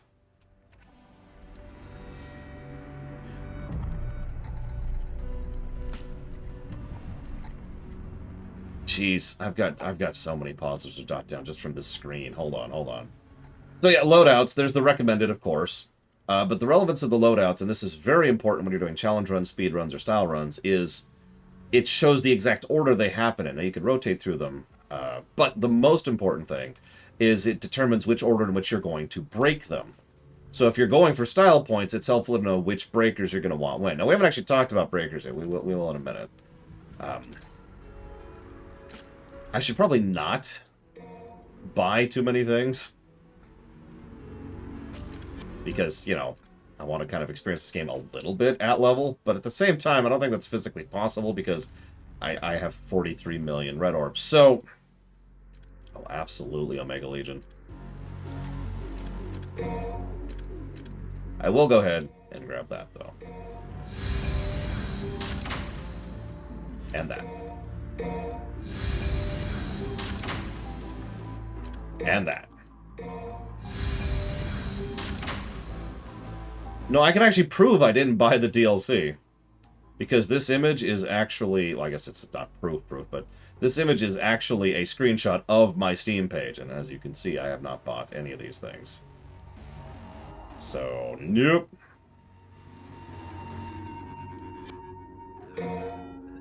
No, I did the hat method.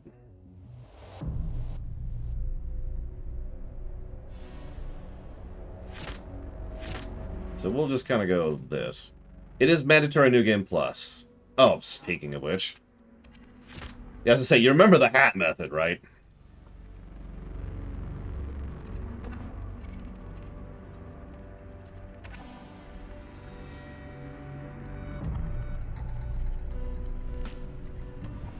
Yeah, it is possible to start over.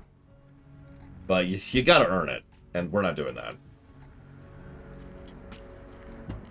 Okay, I'll fix the HUD. Hang on. Let me fix the HUD.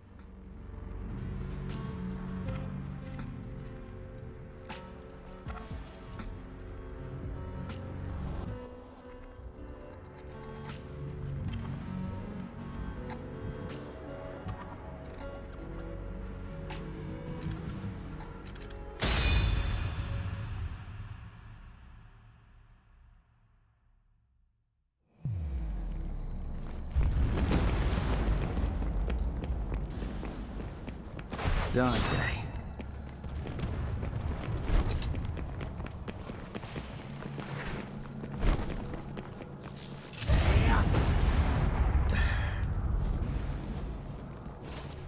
I do have to admit, I love the fact that we've come full circle. We're finally playing a Devil May Cry game built in the Resident Evil engine. Again, I suppose.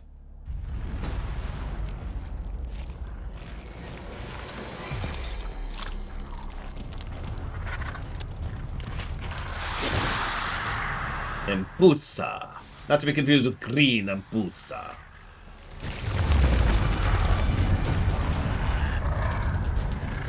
I could take you with no arms.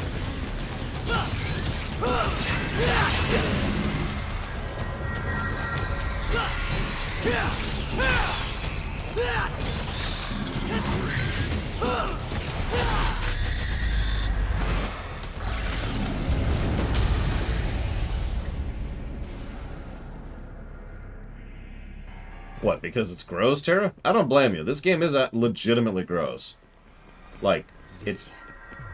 I trust you. Probably in the running for a negative.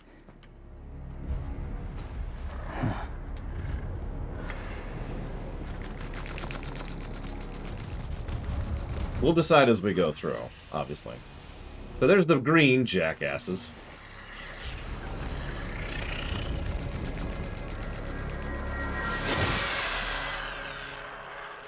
I just said that game. Demons helping each other out? Or What's the world coming to?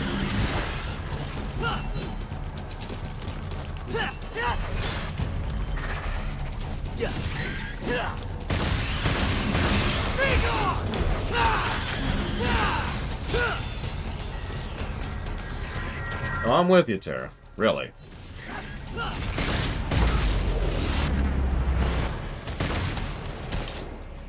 No, I turned it down. After 4, I decided I don't want to deal with that again. Thought you took off. Do you not understand? We cannot hope to do this without you. Correct, Yura. Go on with your best. Go ahead. We got this.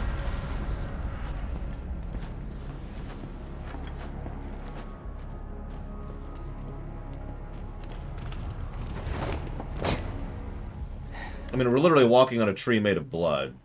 Crystallized blood. Yeah, the guy that got to play Griffin is fantastic. Bless to Griffin.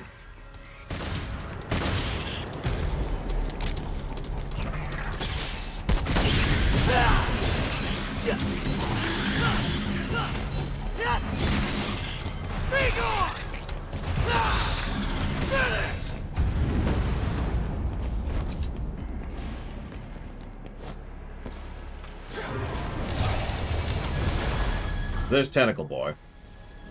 Yeah, Griffin's voice actor is dead, unfortunately. I mean, that's kind of typical for the series, Dakota. The writing, Hold on, Dante. but presentation,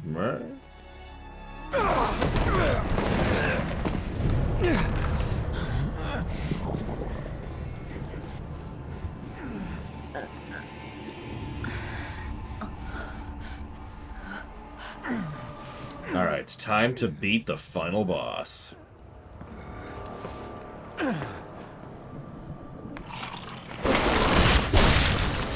Well, looks like this won't be a total waste of time after all. Hey, jackass!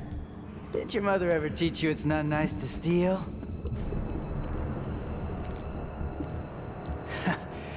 Sorry, Dante. I'm bagging this bitch.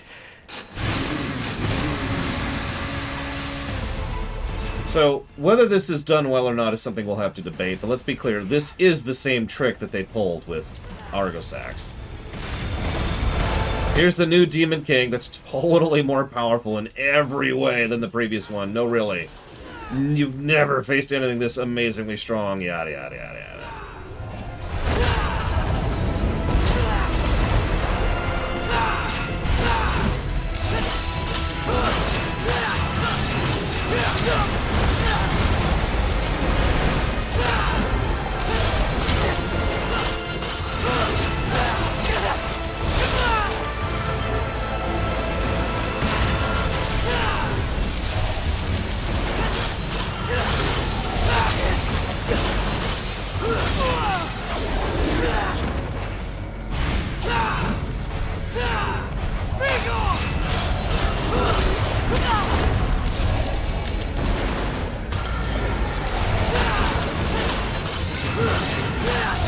I mean, you can argue how much sense it makes or not. That's not the point. Argosax made perfect sense. That doesn't make him a good character.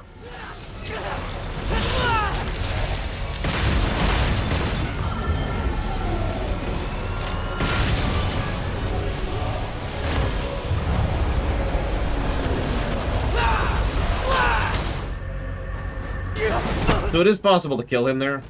If you do, there's a custom message that pops up that says... Okay. Indeed, this was the perfect conclusion all had hoped for. The end. This is it! This is the end! It's all over!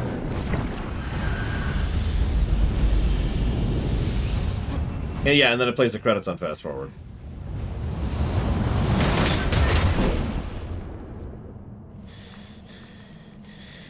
Round 2.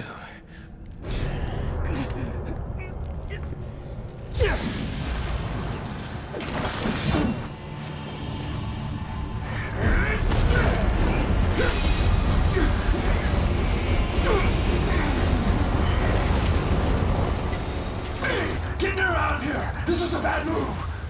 I can still back up! Come on! Let go! We must leave here. It's far stronger than we ever could have imagined.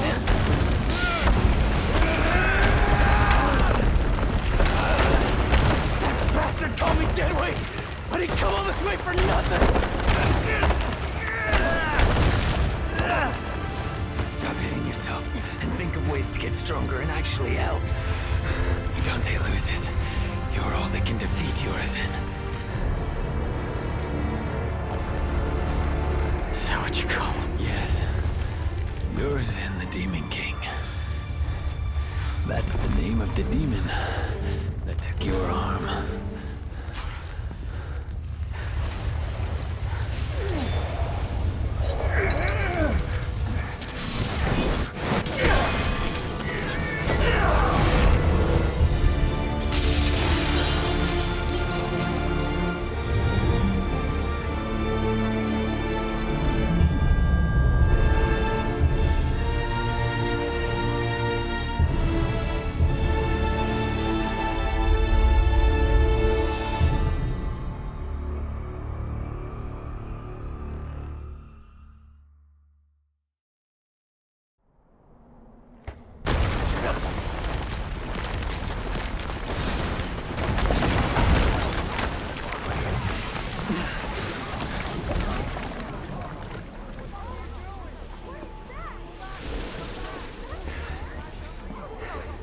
What happened to Dante? Where's Dante? He's buying time, but it doesn't look good. Yeah, all these people are dead, by the way. In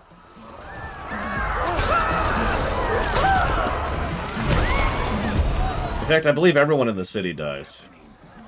Dante lost. Forget it. There's nothing we can do. We must go.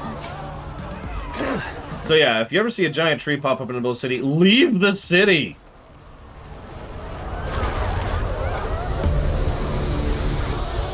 Yep. And that's why the game is so empty. They killed everybody.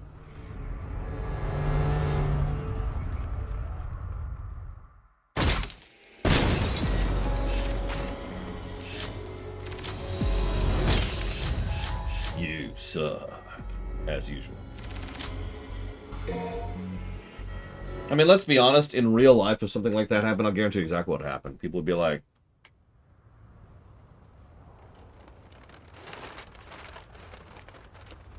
So we've actually already seen this. I'm going to go and risk skipping it. Hold the line! Hold the line! Nothing gets through! Except for the giant bug demons.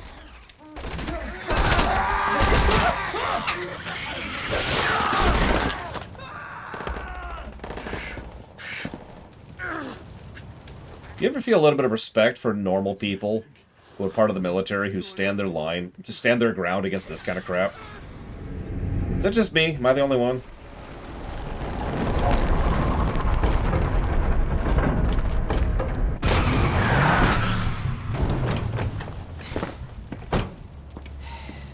You look like you need a hug, but you're not gonna get one from me. Better get lost. Hey, who are you? Hey, you're gonna get yourself killed! Don't crap yourself. He likes to kill demon things. Let him do his thing. You hear what I said, you dumb one-armed son of a bitch? You're gonna die! Cheer up, crew cut. So, new mechanic. Taking notes?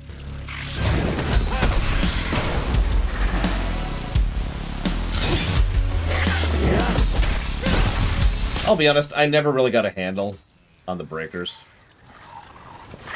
All right. Time to kick some ass. They are incredibly overpowered if used properly. It's your FF5 situation, right? You can do stupid things with the breakers. I already mentioned this in DMC4, but it's kind of the exact same thing that happened in DMC4. They were like, okay, we've already peaked with 3. Again, I don't agree with that, but that was the idea of the developers. So how do we develop forwards? Well, they developed Nero. But then they were like, hold on. How do we develop again for 5? Well, what they did was they got rid of his frickin' arm, and they replaced it with the breaker system. You know, that's a good question. Let's double check here. Or not. Yeah, he's basically a blue mage, if you know what you're doing. Again, I keep prefacing that because I absolutely do not.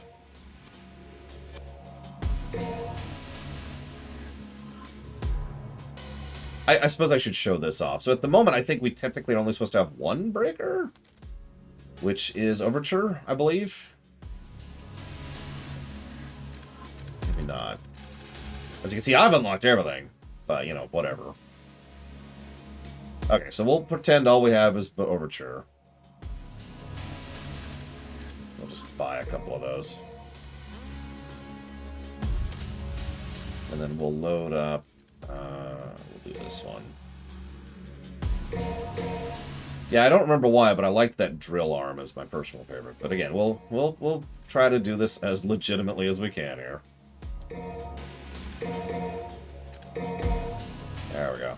And we totally don't have the full bar unlocked. Wink. I'm pretty sure we'll see cutscenes as we go, so that should be okay. So yes, that's the one that's equipped.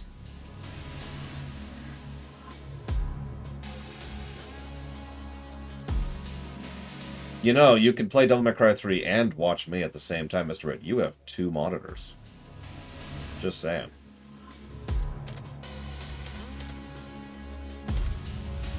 Oh yeah, the music is... Oh god, I love the music. Yes, give in to the opulence. I'm just going to give this positive right now. This game has Yoshi drums. In fact, it has... So we rarely give more than 1 positive for Yoshi drums, because usually it's just kind of simple. It's cool, but it's like, there's the 1 extra layer, and that's kind of it. This might be one of the first games we have precedence for giving multiple positives for Yoshi drums.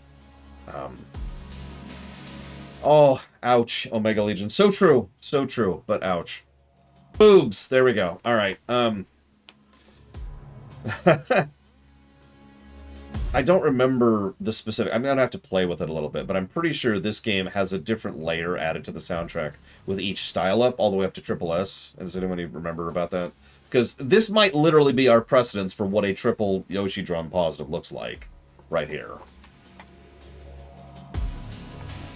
Like, this might be the ceiling.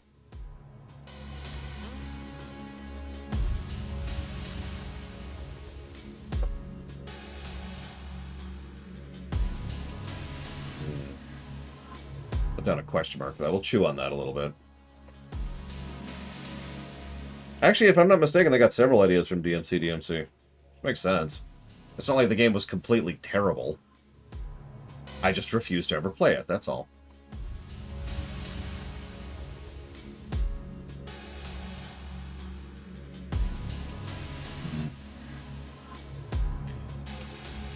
Sorry, I'm debating when the intro ends. We're not out of the intro yet.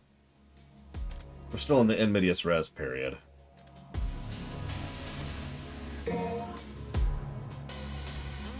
Kind of. Whatever, let's just do this. Boom! Let's do it. I've got some cleaning up to do. Oh yeah, I was gonna check. Now I should be able to check.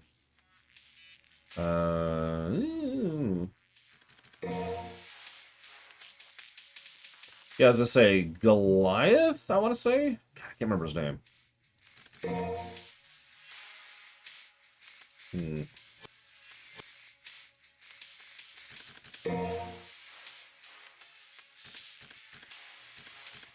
Yeah, I think it's just not playing the tutorials, because here they are. Ow.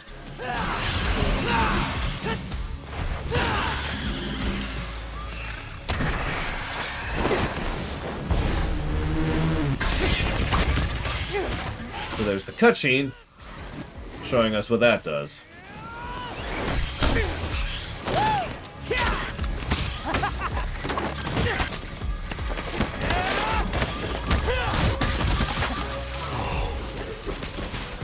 Yeah, he's a real pro at smacking demons around.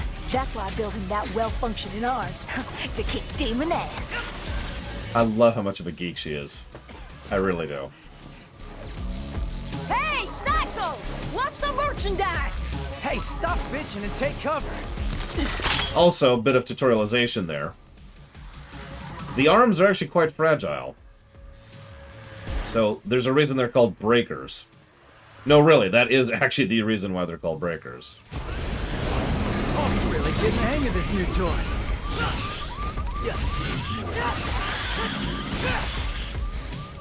What'd you say? Did Nico leave this here? Sweet. Oh yeah, and we can get new ones throughout the level, even though it makes no sense, because this is a video game. And there's nothing wrong with that.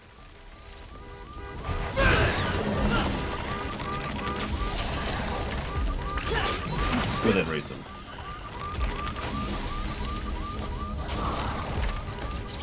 Oh god, they changed my dodge roll too.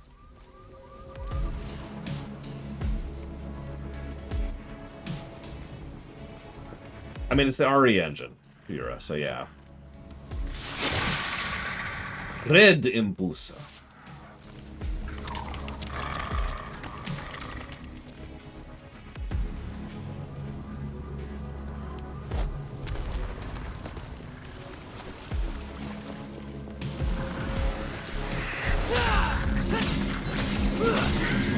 So a little bit of a hint of here's how secrets work. Something to keep in mind, as they say.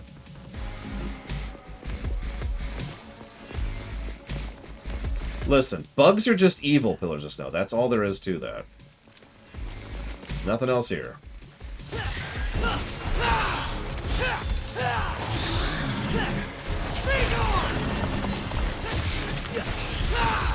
Get out of my right there!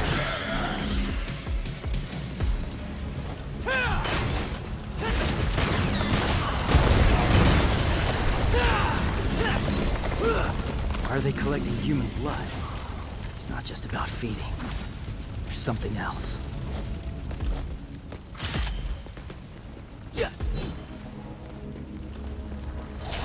Oh yeah, we're also in London. If you're wondering why this looks familiar, don't look outside your window right now.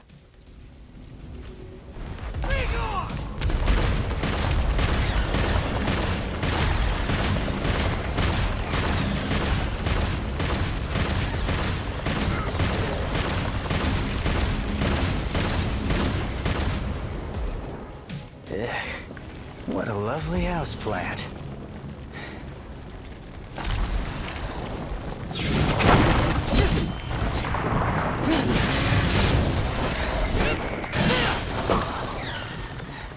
Now I get it.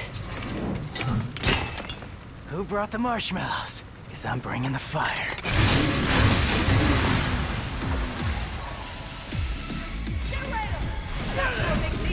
Like that? Then have some more.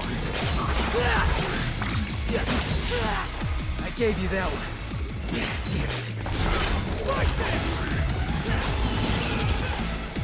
They're everywhere, pretty sturdy. Gotta be some spots that are softer. Get out of my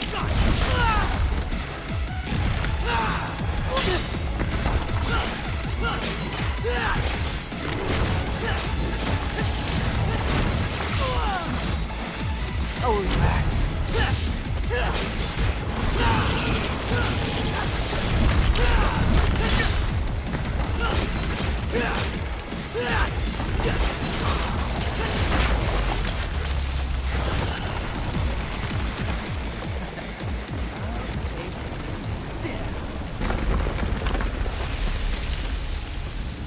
I mean, they call me the Garden Runner for a reason.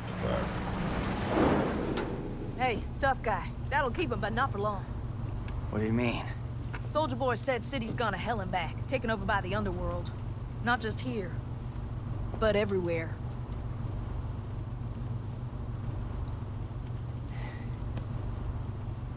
Yamato did this.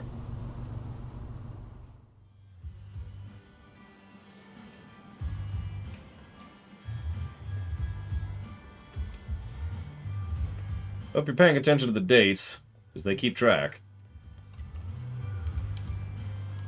Why do I feel like your pet mechanic?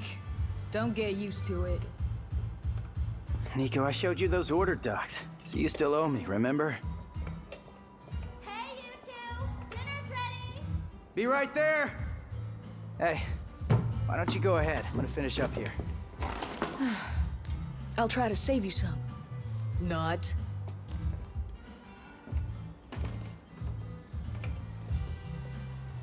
Yeah. One Kyrie cameo.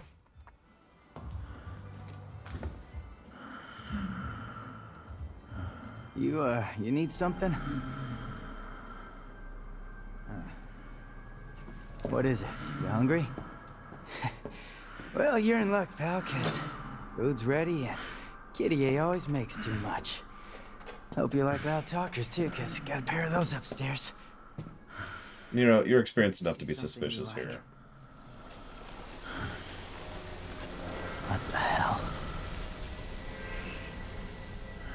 You a demon? Nero, the food's getting Goliath, get back inside now!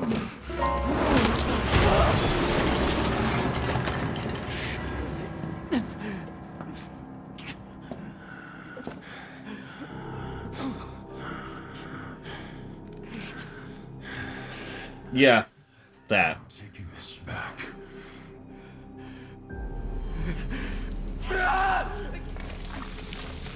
Yep.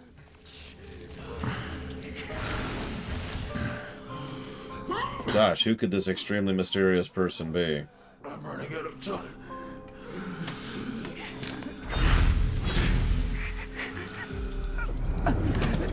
Wait! Wait!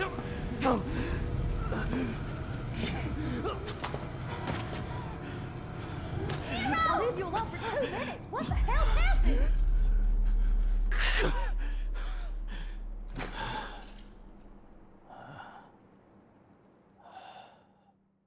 It's okay, he's vaccinated from COVID now. He's waiting for us up ahead. Try not to get us killed on the way there.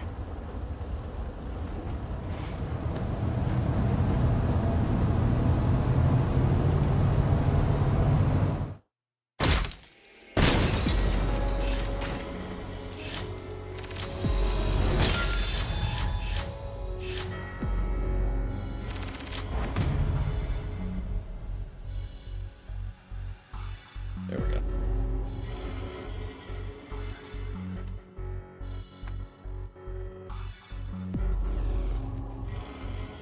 I like the little thing with the soldiers at the end being like, yay, and Nero's just like, hi. See, it's so awkward.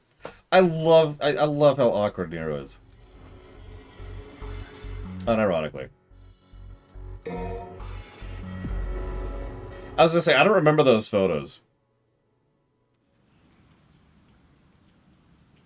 Go figure. That's it. No more wheels from here. Alright, guess I'm walking then. Yo, yo, yo! Check it out. What? And this is? From Morrison. I think it's his manifesto. So, yeah, we've actually already read that out loud. Hey, we doing this or what? I'm waiting on you. I'm cooking. Any special orders? Food, please.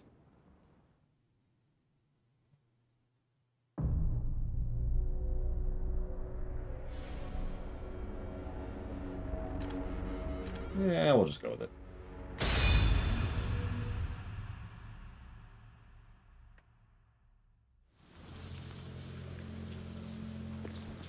Yes, I just like some grappling breakers. Need to catch up to V. Fast. So, let's get this out of the way. I like the RE engine for several reasons. But you know one of the reasons? I know this is actually more down to the actual designers, the people who do the painting and the brickwork and all this fun stuff, but have you seen how absolutely gorgeous some of these games look in the RE engine? Like, you remember when we played RE2R? That's a weird game to say out loud. RE2R on camera, right? Yeah, it looks good. It just straight up looks good. Like, it's not Unreal 5, but good God. And I mean, there's individual different shoes in the shoe shop. And you can see the mannequins, and where the one mannequin was knocked over, and there's a hat. and there's like a cloth, a bag, excuse me, that's what that is. That's a bag that's been knocked over. And, I mean, just look at the ground for a second. Really take that in. Like that, it is still it's still a texture. If you pay very careful attention, you can see where the texture lines are. But god damn, does that look good. Forgive me for gushing, but this looks legit. Now, I was about to say, similar to DMC4, the stage that looks the best is the first stage. After this, we're going to see tree and rot and ruins and tree and rot and ruins. But I have to give positives where positives are due. This is bonkers good.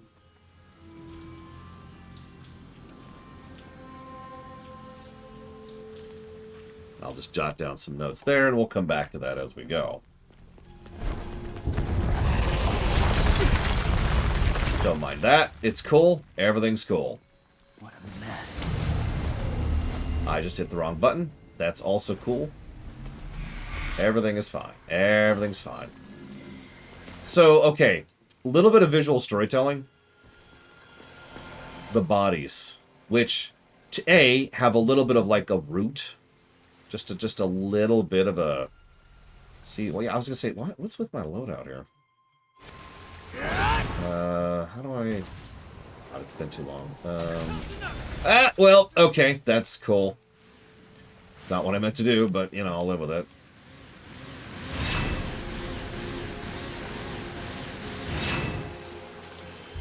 Anyways, roots in the people. And when you walk into the people, that happens. Oh, I did tab out Valvedrix. That would... I was going to say, how did my loadout change? And yeah, there's probably the most clear example. So now we've got a little bit of visual storytelling on top of everything else. So that sucks. I will admit, after the literal masterpiece intro cutscene to DMC4, which to date is actually probably the best cutscene in the entire franchise, the storytelling in the cutscenes is a little bit down.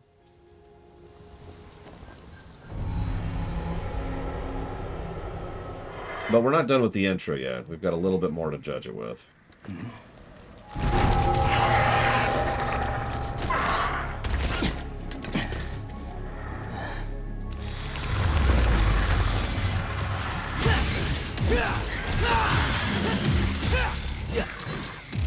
Okay, fine.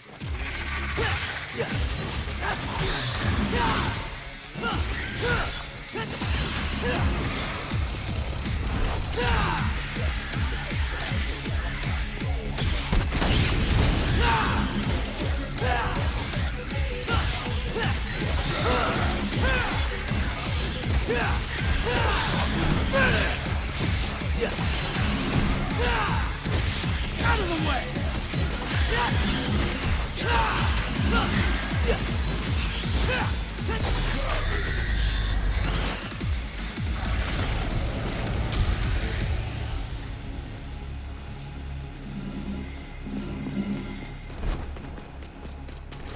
What are demons doing in a city like this? Place. Yeah, why would demons be in London? Insert joke here. They're all good.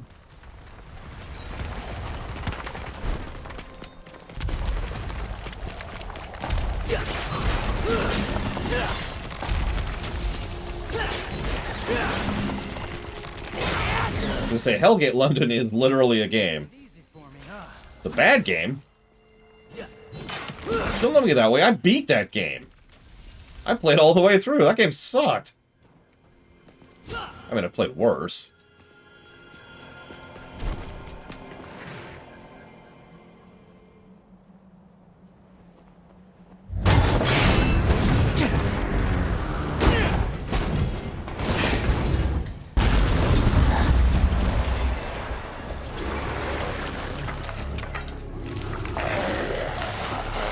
Yeah, the ending is like a to be continued. It's great, Miho. And of course, it never was. Right there!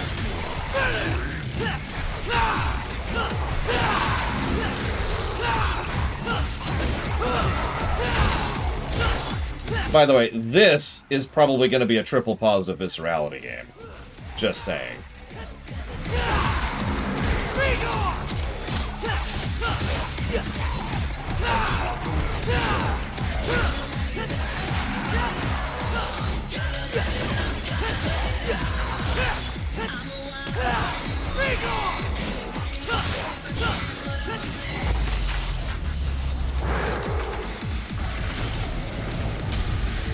Yeah, that in San Francisco, Mega Legion. It's actually extraordinarily common. In fact, it's so common it's a joke that they have to destroy Golden Gate Bridge. I was just curious.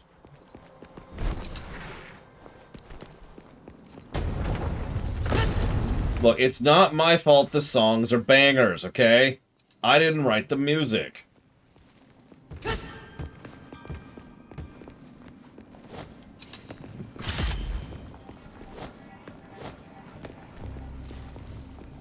Starring No Homo Caleb. What? It's true, Bokimi! It was always me!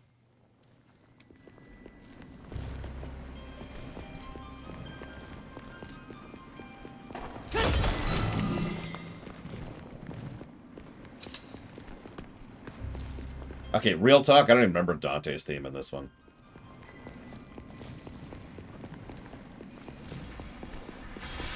If only this game had true co-op.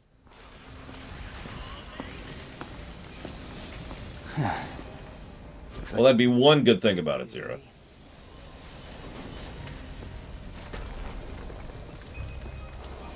Listen, you didn't want to play with me, Zero. It's okay, I understand. And Rax didn't want to play because he hates my streams.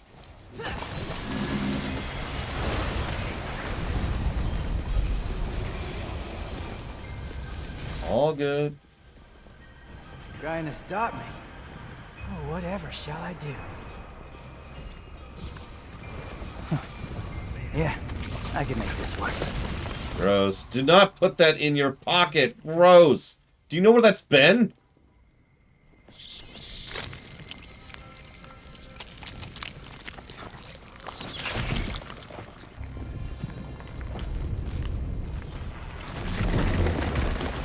I mean, it has literally been from hell. That is actually true. By the way, I don't know if they'll ever do anything with this, but if you've been paying attention to the lore and the world building, the human world and the demon world used to be connected. They were connected by the Qliphoth tree. The tree, so demonic power comes from human blood. Like all of it. And the Qliphoth tree was a way in which to concentrate that power into one crystallized source, which then someone could take and become Mundus or become Urizen, right? Why is this all relevant? Why is the Qliphoth back?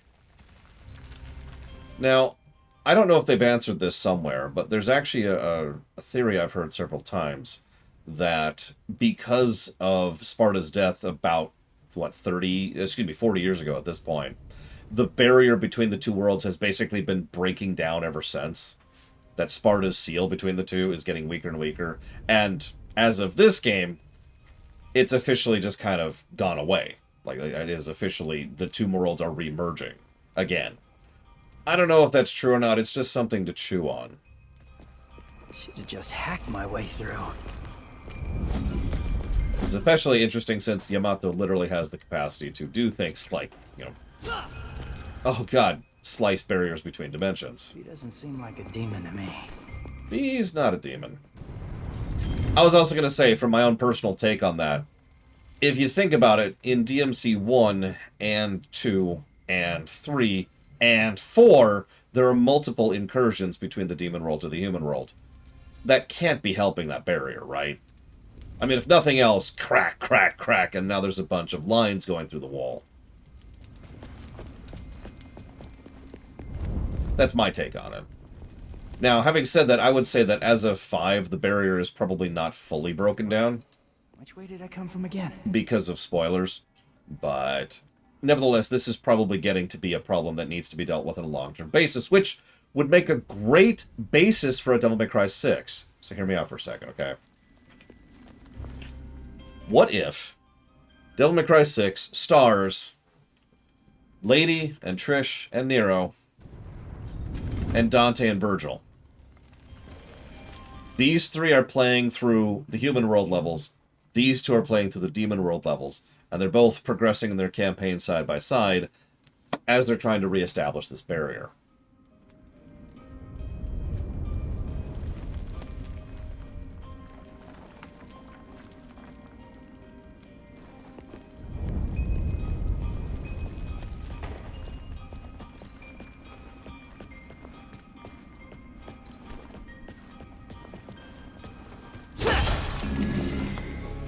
Listen, nothing I say ever matters, Eric. We already know this.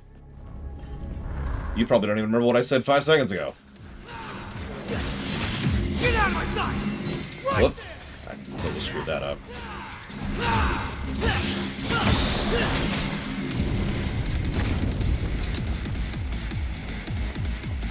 I was going to ask what you were doing this early in my stream. Like, is this a work from home day or what?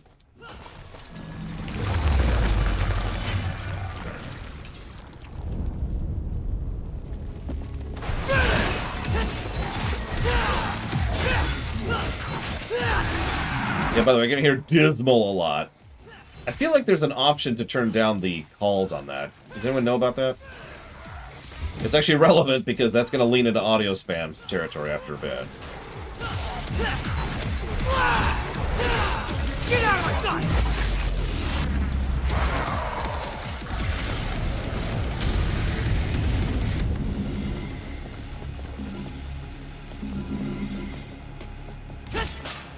You cannot break the TV. I want whatever that thing's made out of.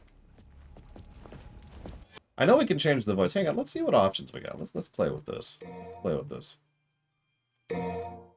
So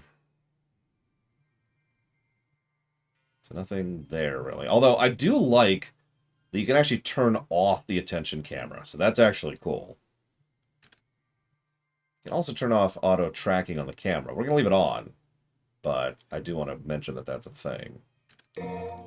Nope. Nope, that's not going to help anything. Let's go down here. Let's see what this is. That's just graphics. That's not going to do anything. We've also got photo mode. Behold its glory. Okay, that's amusing. I'm curious what got first, Eric.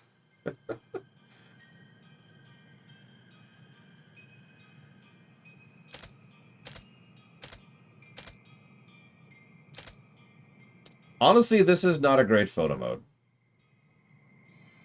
It's functional. And that's kind of it. It doesn't have a lot of options like some photo modes do. I'm not even sure this is positive territory. Yeah, honestly, I think this is a wash, to be completely blunt. Wow, we can just restart at a checkpoint. I've seen people do some cool shots with this, but it is still fairly basic. Yeah, I've been hearing a lot of people telling me they're top streamer, and weirdly enough, it's me. But then again, it's people in my own Discord, so that's a little bit of a biased take. Still, I appreciate it. I do try. What's funny is I go to see my own streamer data on the year in review thing. And while it tells me how many specific sessions I have streamed, which is 558, it does not tell me how long I've streamed. And I think it's because it doesn't know how to calculate that much. Enjoy the meetings, Eric. Have a donut on me. 'Cause I don't have donuts. One of us should have donuts. Oh, Eric! He's probably already gone. If you're still there, toss me your address to make sure I have your updated address. For chocolate truffles related reasons.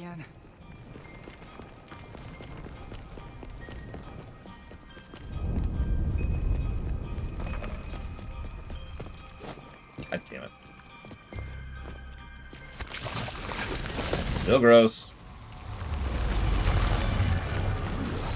Out of the way! Yeah, a lot of my friends and family complain that I get my Christmas shopping done too early, because every year I usually have my Christmas shopping done by November.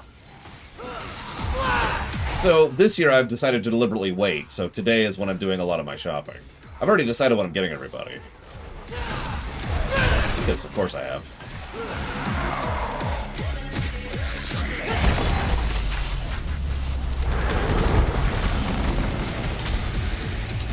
That was the floor's fault, not mine. If you cannot financially support me, there are two things you can do to support me. One is the obvious, just watch the stream. The other is chat. If you chat, it boosts the overall algorithm.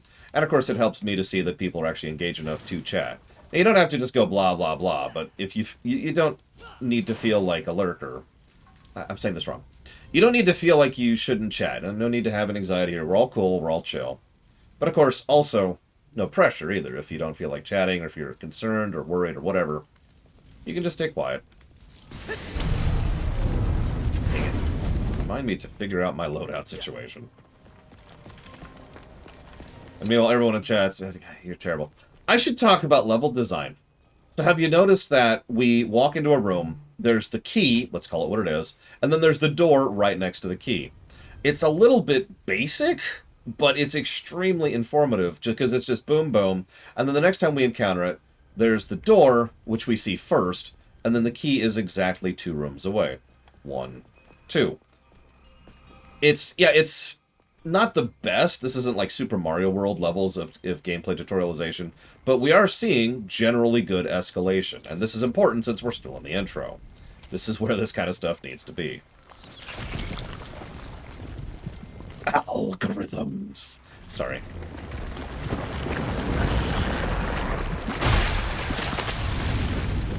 Oh, relax. God dang it.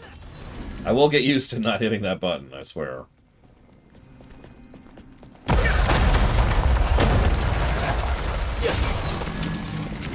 Gotta get all those red orbs. I'm desperate in need of red orbs. I wonder if I can even spend all the red orbs I have. So then there's this stuff. I like this. This is cool. It's literally just a perspective puzzle. Boop. And this is how we unlock the secret missions in 5. Now, I've actually already done this. In fact, you see I cleared it. But I'll show it off, because we have been kind of showing off the secret missions as we go a little bit. So, kill all demons. You got 90 seconds.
I don't remember Valvatrix. But yeah, there's actually some lore, which I'm not going to share with you right now, about the relationship between the bugs and the demon tree. All you need to know right now is that they're actually in opposition to each other. Leave it at that. You'll also notice the first secret mission is literally in our path, and it's almost impossible not to see, just walking through, that there's a pattern there. Once again, tutorialization.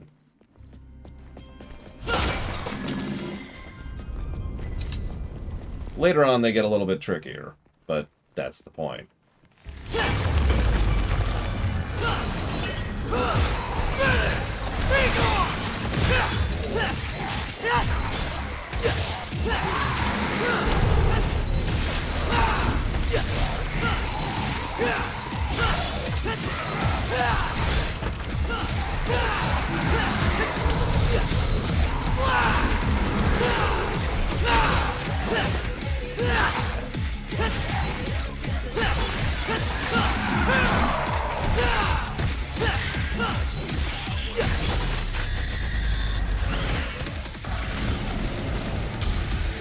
Yeah, the hookshot, I think they just changed how the enemies...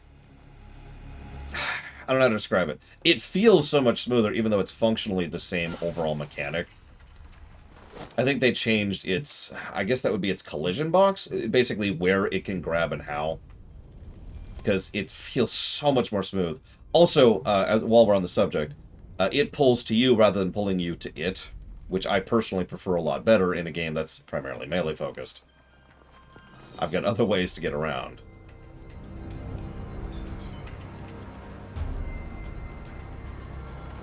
I'm getting really sick of this stupid tree. But of course, we have other breakers we'll show off later. We're still just showing off the basic one. I think by now we've had enough to do it. I can't remember how to... Yep, ignore that. Ignore that. Hang on. Shall we dance? Nope. Come on. I swear there's a way to rotate through these. I think there actually isn't. I just have to break them. How do I break them? Because that's where the breakers are truly, broken. So, I should explain that. Each breaker, of course, has its own thing, which we've been showing off. In this case, we've got Yoink, and that's cool. But you have to... Take your time! do stuff like that. And each of... once you actually break them, it does a mega effect, which is kind of awesome. And is why they're the blue mage of this game. Okay, that's a thing.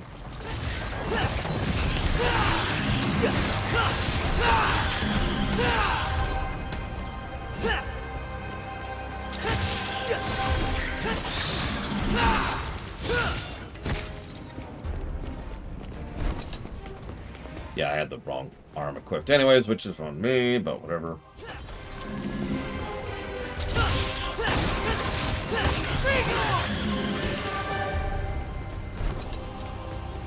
Oh man, getting sick of this.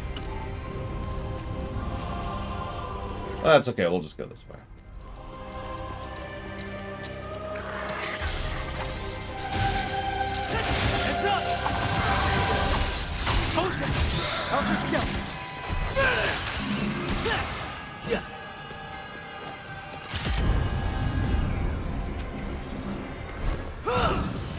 So there's Punchline. It's a freaking rocket punch. I mean, I don't know what else to add to that.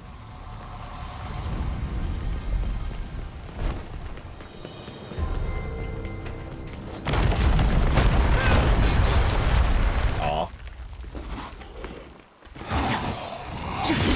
I guess this is our fourth enemy introduction. They're coming pretty fast in this one. These guys can suck to fight. Especially on higher difficulties.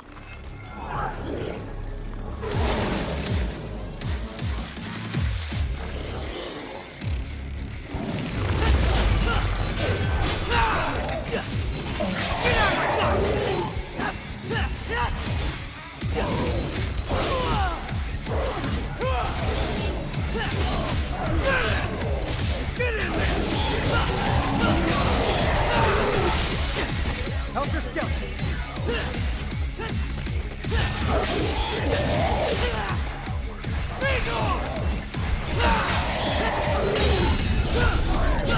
By the way, parrying.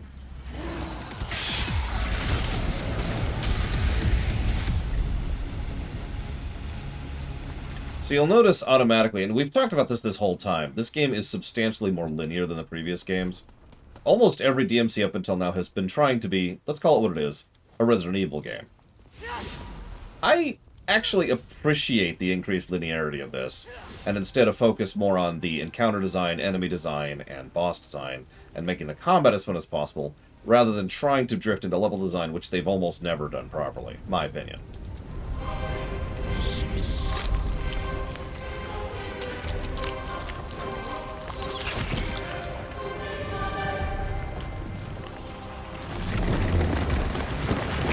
Yeah, exactly, Mihog.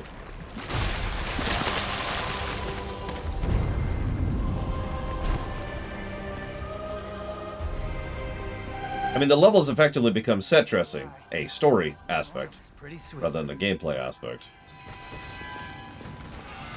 But I'm okay with that. I would honestly... I guess this is kind of a pick-your-poison sort of situation.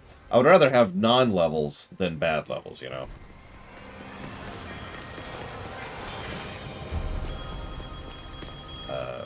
Hello? Is there a doctor here? Guess the phone still works. Took you long enough, dumbass. What happened to the third ring rule? Tell you what, you call me from now on, and I'll hustle on over.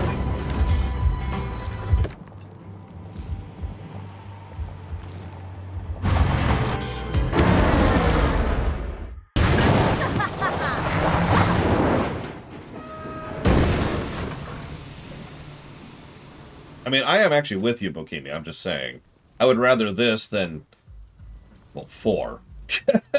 Level design-wise, you know? Or, honestly, 2 is probably the better example there, but you know what I mean. So, yeah. I'd like to fix my loadout. Please.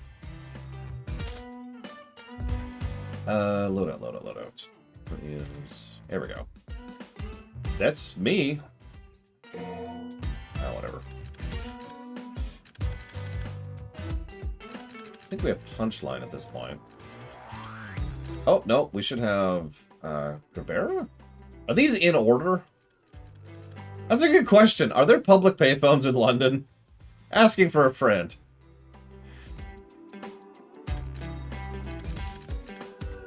God, I can't even remember the last time I saw a public payphone. Actually, yes, I can. There's public payphones that are actually mandated by law here in the States around one place. Can you guess where? I'll just tell you. Courthouses and jails. That's where you find public payphones here in the States. Elsewheres? I'm not joking. It's not actually a joke. That is a real thing.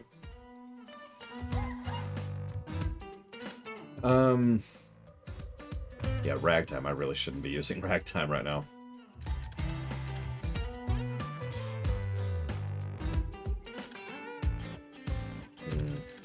Let's go ahead and put in a burn. And then let's... How do I... Oh, I can't just move them? Hang on. Oh, I'll just do this. There we go. That works. So we'll just put the burn up here. There we go. That's less irritating than I thought it was going to be.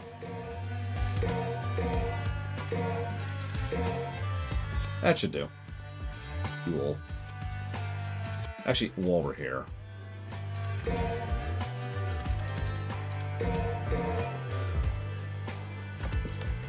I gotta at least show off the animation. You better take care of that.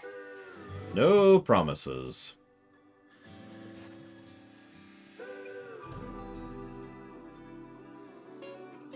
Oh god, Brooklyn.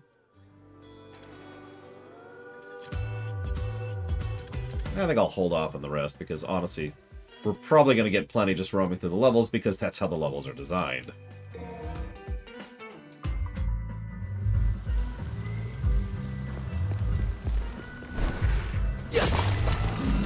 Hey, Rax. See, I just said Rax hates my streams. And he heard. That's how I knew. That's how I knew. He's just here to prove me wrong. He's going to leave again in 5 seconds.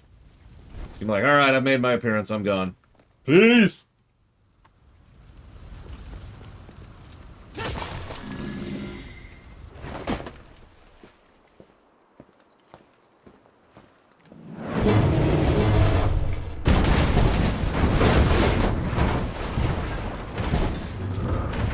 Good night, Zetzler.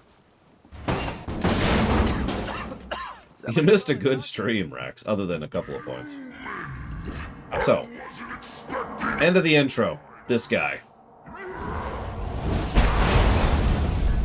End of the demo, I believe, as well, if I'm remembering correctly. Sorry to disappoint you. Hey, you happen to see a guy around here? About this big, uses a cane?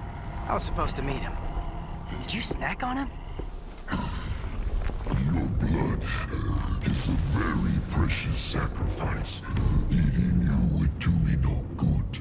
I must have every last drop to rule the underworld as king. King? You?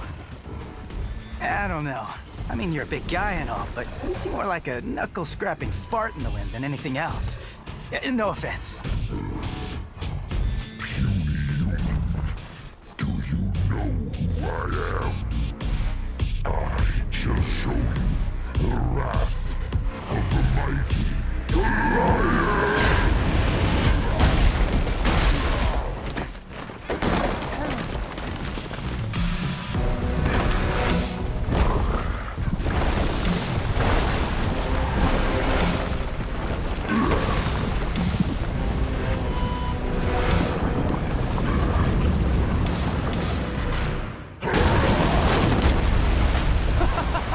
Cool trick!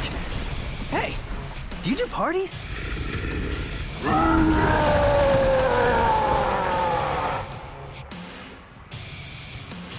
You'll be sorry for this! Yeah, maybe I will. Sorry I'm about to kill you. A very minor bit of viscerality I appreciate. You can see where the slashes are that you make on someone.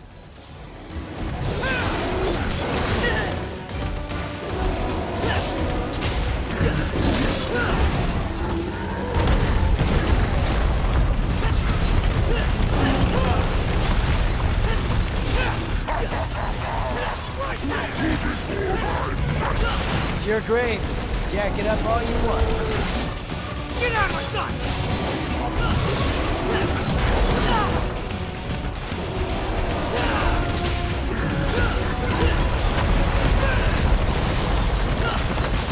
Stop fussing around!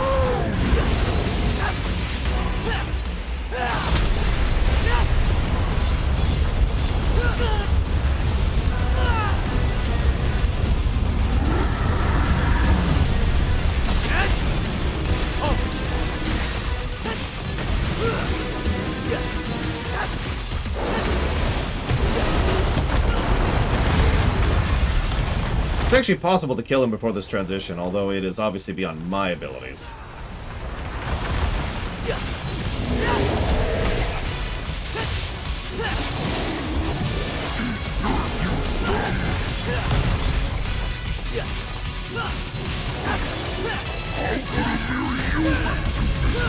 Says a mere demon. How about we wrap this up?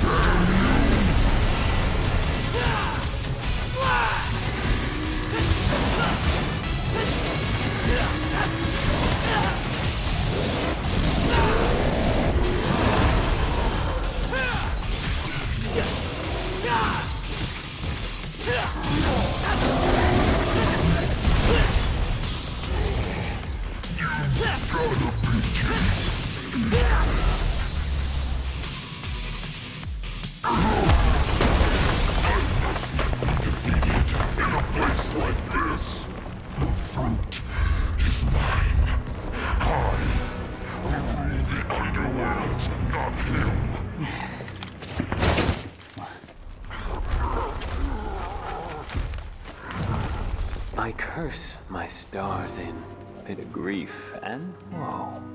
That made my love so high, and me so low.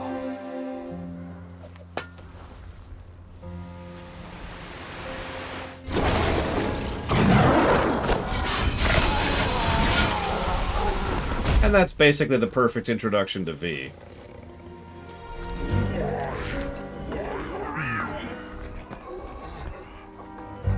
Little wanderer, hie thee home.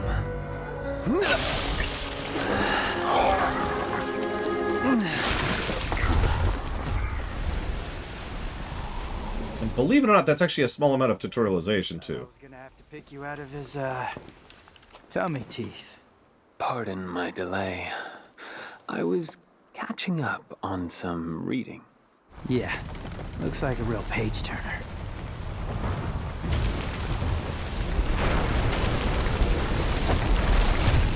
So, you think Dante's still in there?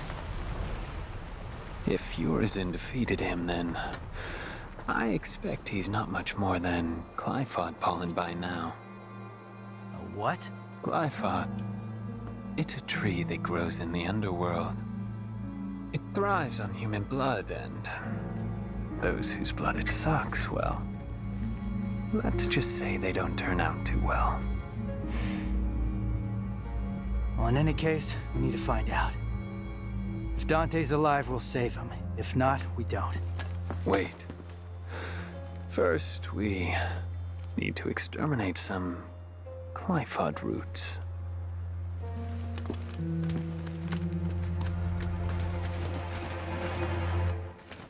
V, what the hell are you?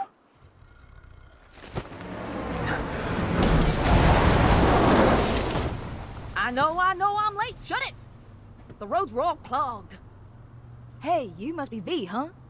Hey, you gonna get that? Ding, ding, ding, right by your feet. Woo-wee! I'm gonna make something amazing out of this. Did you just sniff that? Do you have any idea where that's been? Up your butt? Focus on the mission.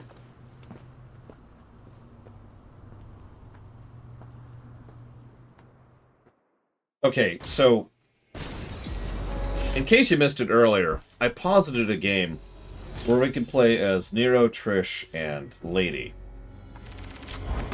There's actually several reasons for that. I love these. I love these pictures. There's several reasons for that. But one is there's a way to have characters bounce off of each other, thanks to each one filling a particular slot of a dynamic, right? And if you're paying attention, we have that dynamic with Nico, Nero, and V. V is the one who's entirely too serious. He takes himself, he's the straight man of the party, right? Now, obviously, he's not completely serious. He's not above making a joke or playing along. But the point is, he's the... Yes, Bragwin. He's the straight man. Then we have the person who's mostly the jokester, but is still very much on mission. He's joking around, but he's playing to his strengths. That's Nero. He's the Spider-Man equivalent, or honestly, the Dante equivalent. Then we have the one who's just the unabashed geek, who has absolutely no limiters whatsoever on how she's behaving or acting, because she doesn't give a damn. That's Nico.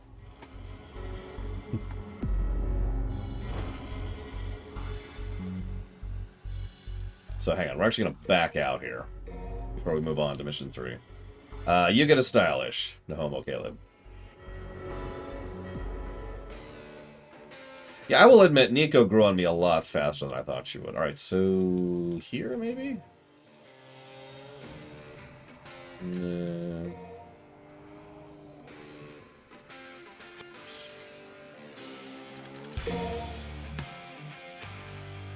might actually be on the main menu, but I thought it would be here. Nope.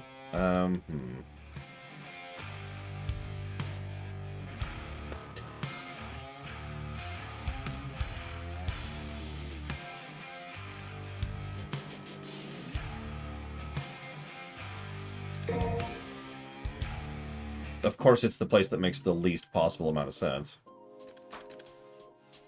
There it is. Looks like we only have the basic one, because we haven't purchased... Okay, well, that's all I wanted to check. We apparently have to go buy the DLC to go do that. Roll my eyes. Man, I could go for pizza right about now. What if they're delivering right now?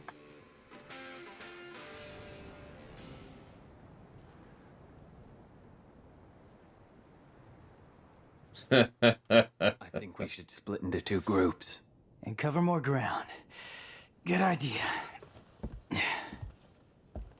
Behold, my genius. Cash first. All the materials I collected for your little pet projects don't count for anything. My brilliant badass work is worth every dime, you know it.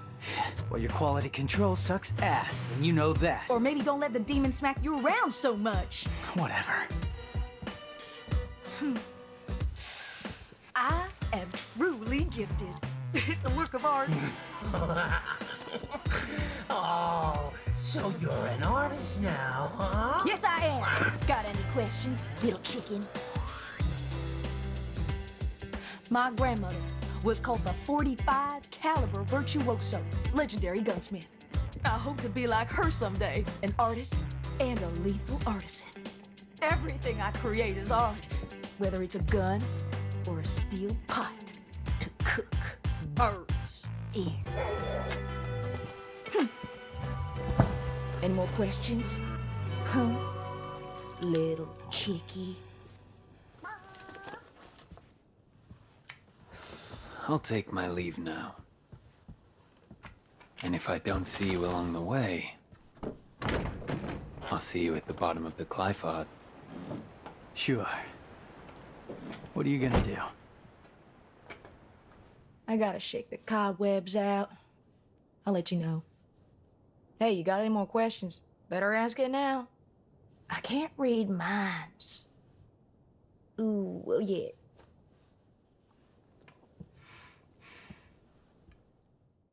You know, she fits a lot in that van, I'm just saying. Like, that's kind of impressive if you think about it.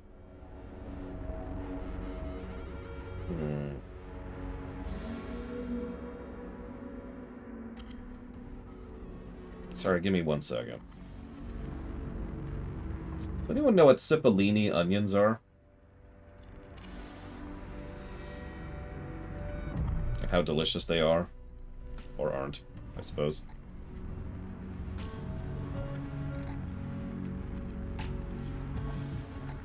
She's Australian, Blade Travell. That's actually an Australian accent. Or, excuse me, an Australian actress portraying a southern accent.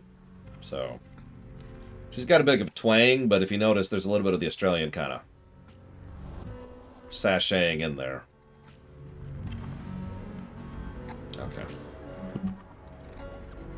Alright, so we got the right magazine.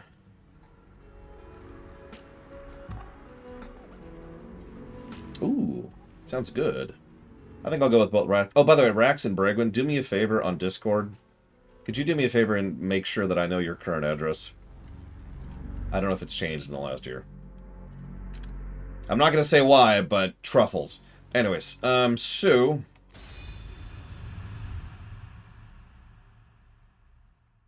Connecting to network, please wait. Raise eyebrows. Okay, so you're still at 555 Fake Street, Rex? I especially want to make sure I get yours right, Bregwin, considering how many people just constantly screw up deliveries to you.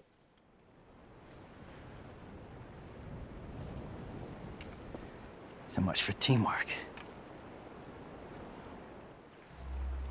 Yeah, ironically, despite his joking around, Nero is probably the most mission-focused of all, like, 6 of our playable characters. 8? What are we up to now? All of them, is my point. The only one who could probably best him in terms of being on point is Lady, which, if you're paying attention, I already mentioned earlier. She would be the one who takes Nero's slot in the narrative in my hypothetical DMC6.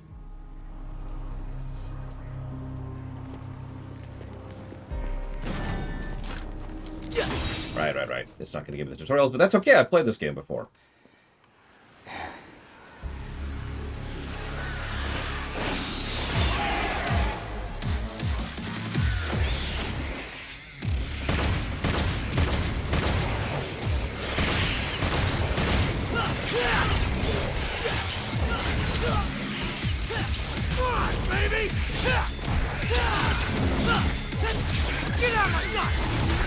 So, I'm going to make a note here.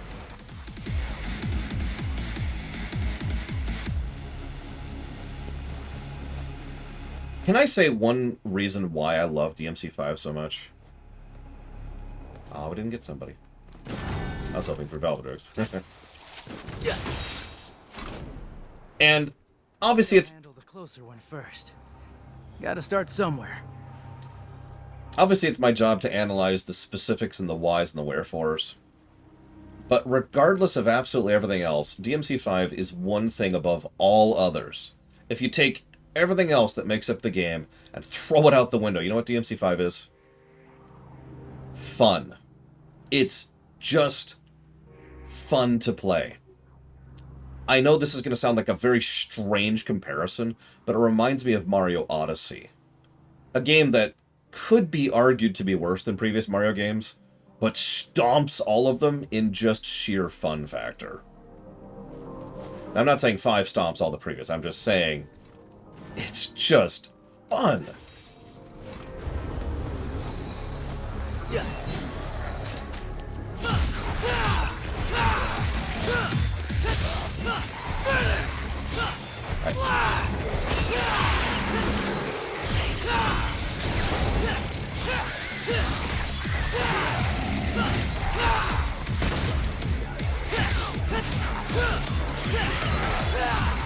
I agree, Yura. I mean, it's worth noting that Mario Odyssey also shares one other thing with this game, and that is polish.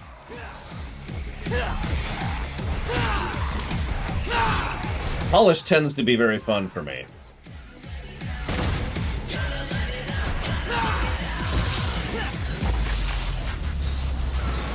This is the last one, Savicom.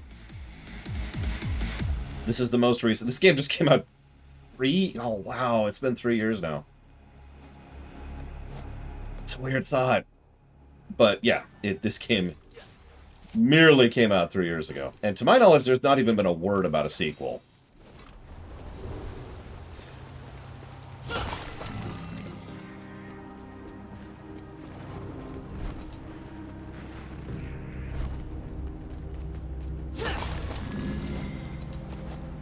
I mean, Capcom's been doing, I have absolutely no idea what lately.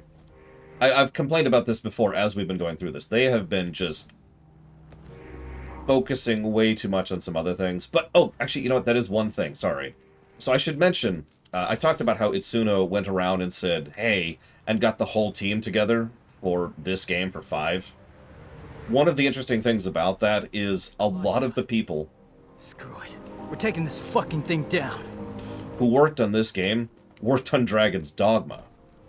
I'm not saying that for any specific comparison of quality or anything like that. It's just interesting because this is Capcom Studio 1, or whatever they call themselves, aka pretty much the core Capcom team at this point. And, yeah, they're currently working on Dragon's Dogma 2. So, high hopes there. And as usual, I hope they take their time and don't overwork themselves and don't crunch. Don't pull a me. In my defense, I got up early this morning specifically to get my niece's Christmas present designed, because I didn't have time anywhere else.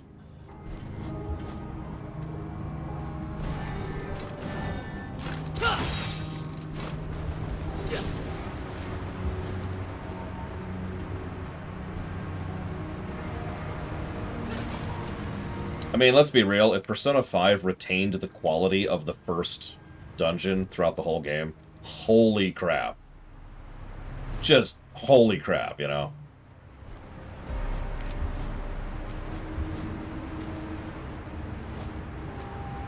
Work with me, camera. Oh, there we go.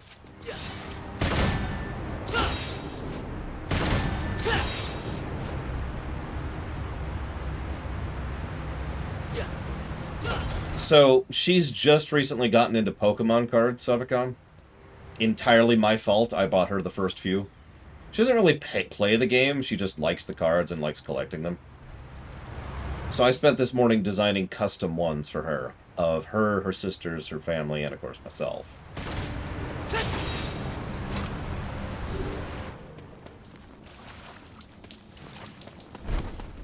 Oh, great. Now the roots are in my way.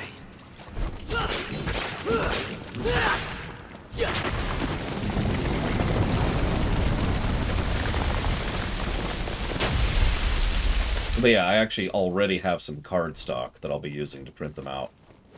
I didn't spend the rest of my morning doing that because my printer's actually buried. I'm going to have to dig it out, blah, blah, blah, blah. But the cards are designed, so that part's done. That was the hard part.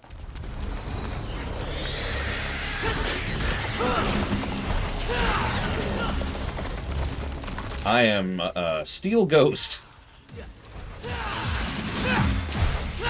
But the thing is, I don't actually do much.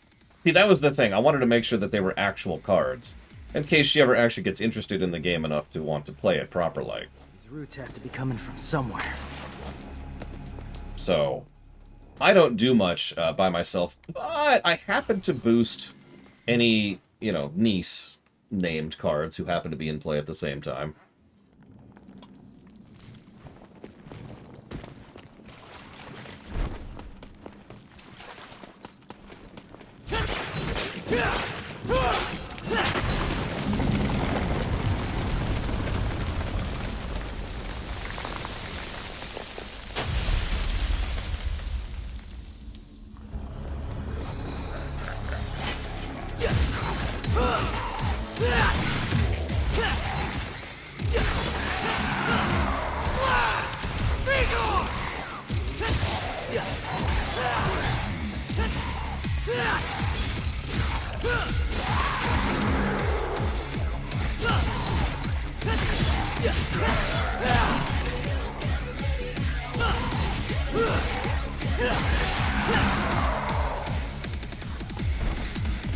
I should probably show off what I literally just showed off a little bit better. So, yeah,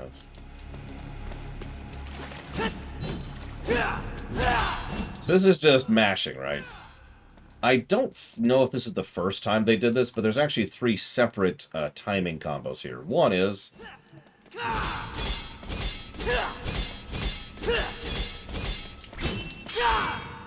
The second one is... And the third one is... If you've been paying attention, I've been doing all of those this whole time. It's just... It's so... It's very clean. It's very smooth. The timing is fantastic. There is still revving. I'm still not doing revving as a mechanic. It's, you know, hands. You can actually do a thing, which I did in the beginning. I should probably show that off a little bit here. So next encounter. Remind me to show off revving a little bit more. Because I believe... Riding high. Oh yeah, we've also got that. Let's get airborne.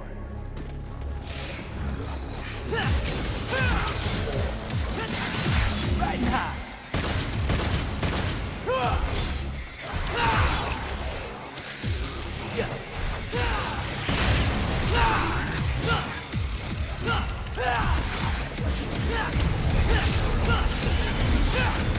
Why do I have a ragtime equipped again? Gosh darn it.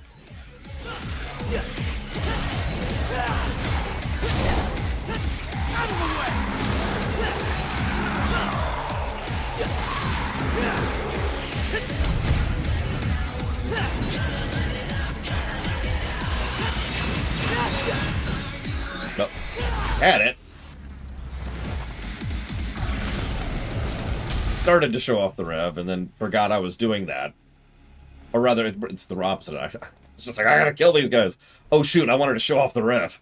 Is kind of the thought process that we just went through there.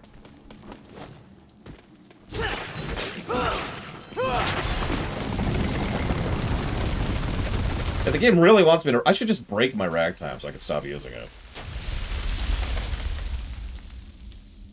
I don't have the DLC, Rex.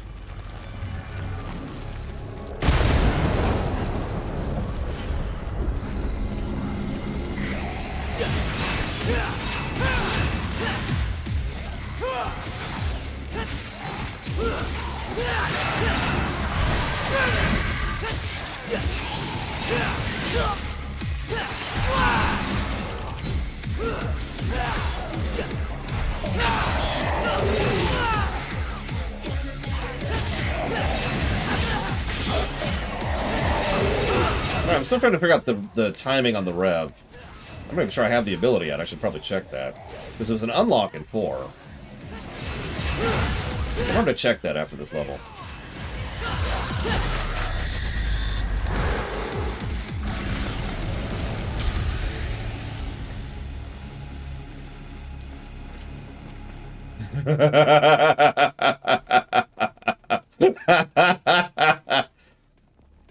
Okay, I gotta read that out loud.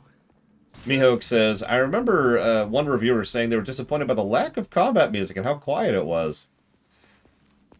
I mean, I suck at this game, and I can at least get some frickin' tunes going.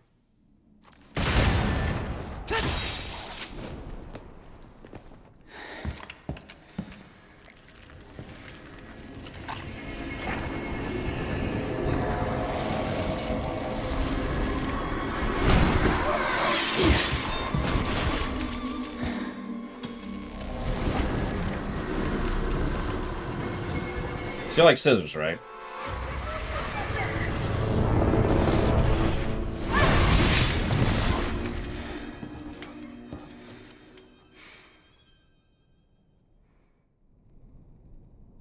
I mean, they're just dropping ragtimes. That's not my fault. No wonder I keep having a ragtime. You know what? Hang on.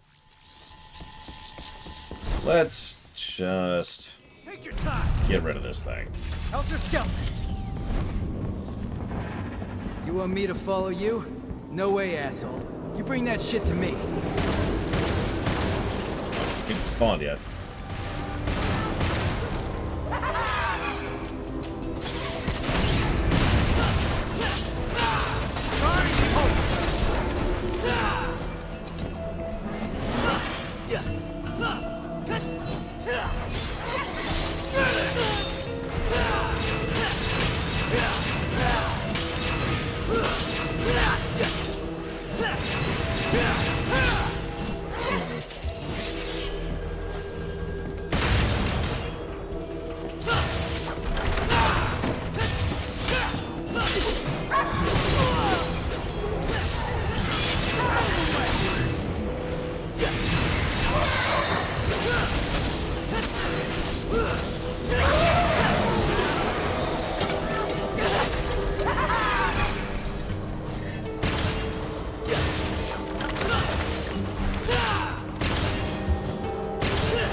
No.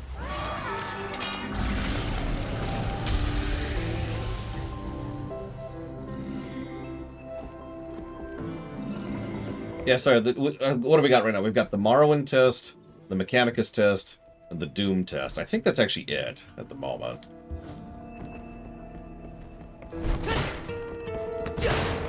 I love how we can just knock the books out of the shelf. Oh, and Surviving Mars, thank you. And Stellaris, that's another one.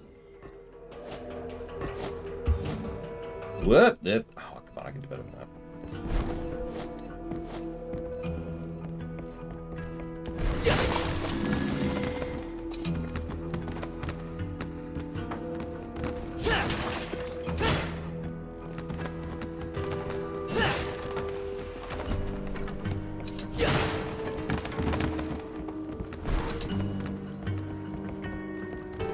I can accept a rawhide. Sorry, couldn't quite read that.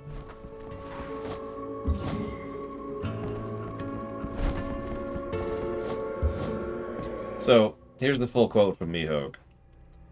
Apart from the new arm mechanic, everything else is very familiar and technically impressive at points. This is easily the best-looking Devil May Cry game, and though the demo lacks the outstanding musical drops DMC built into its combos, the tone of DMC5 seems perfect. Nero's put-downs would make Dante proud. Yeah, I'm actually rather fond of the rawhide and the drill, and I think the buster are my big ones.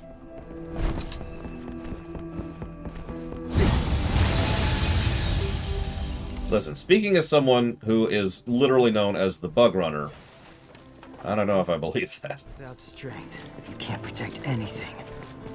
I know that.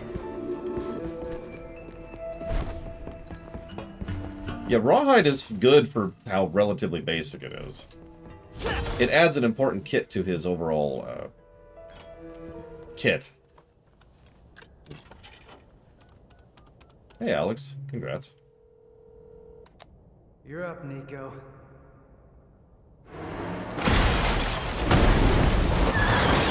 Yeah, those are gonna get more ridiculous as time goes on, not less. I got you covered, asshole. Just so you know.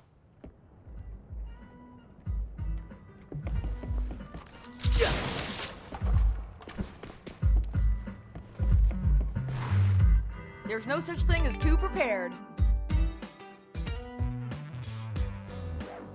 So, hang on. Table hopper, wire snatcher, right, correct. Enemy step, get rooms.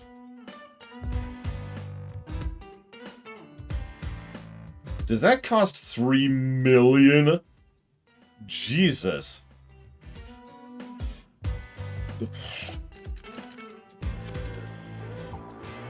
Okay, so there it is, exceed.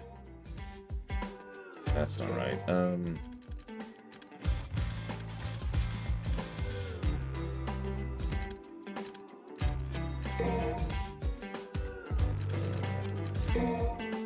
mean, I'll go ahead and grab these while we're here. But, I don't know. Definitely doing that.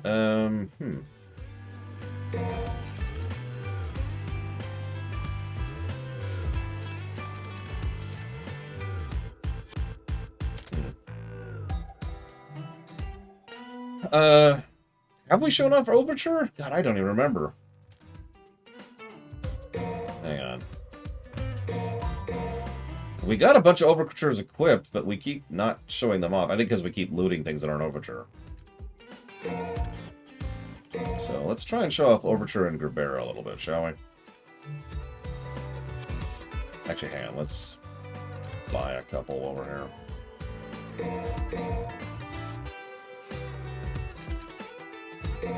At least make sure we have at least one of everything. Oh yeah, and you can skip the animation as I just showcased.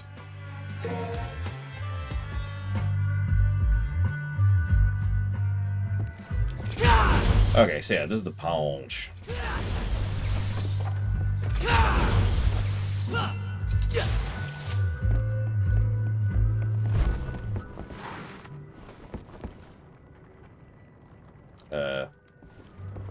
Hold up. Hold up. I don't have the DLC, Fife. What do you want from me? I'm not paying $3 to have a Mega Man cannon. What am I doing? Right, this. Let's just swap these.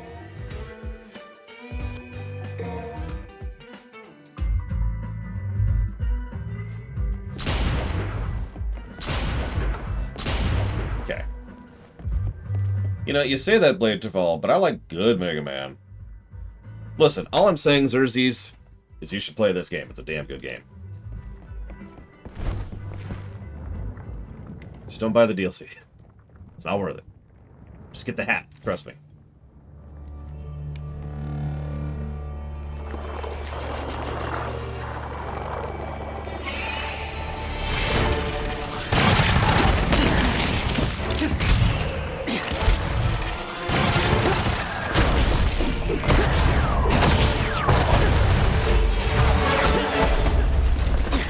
What?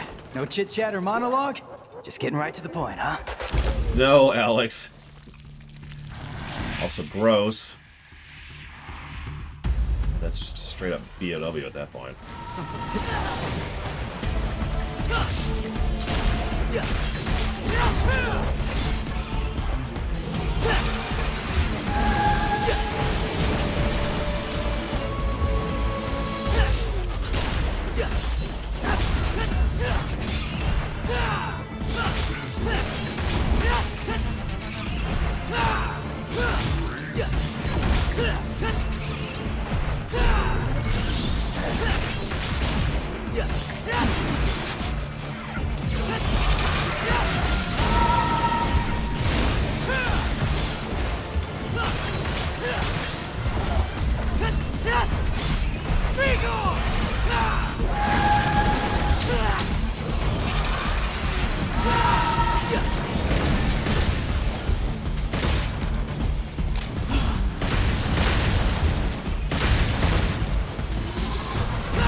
remember that too, Blackbow.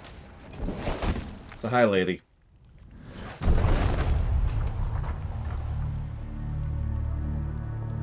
So this is...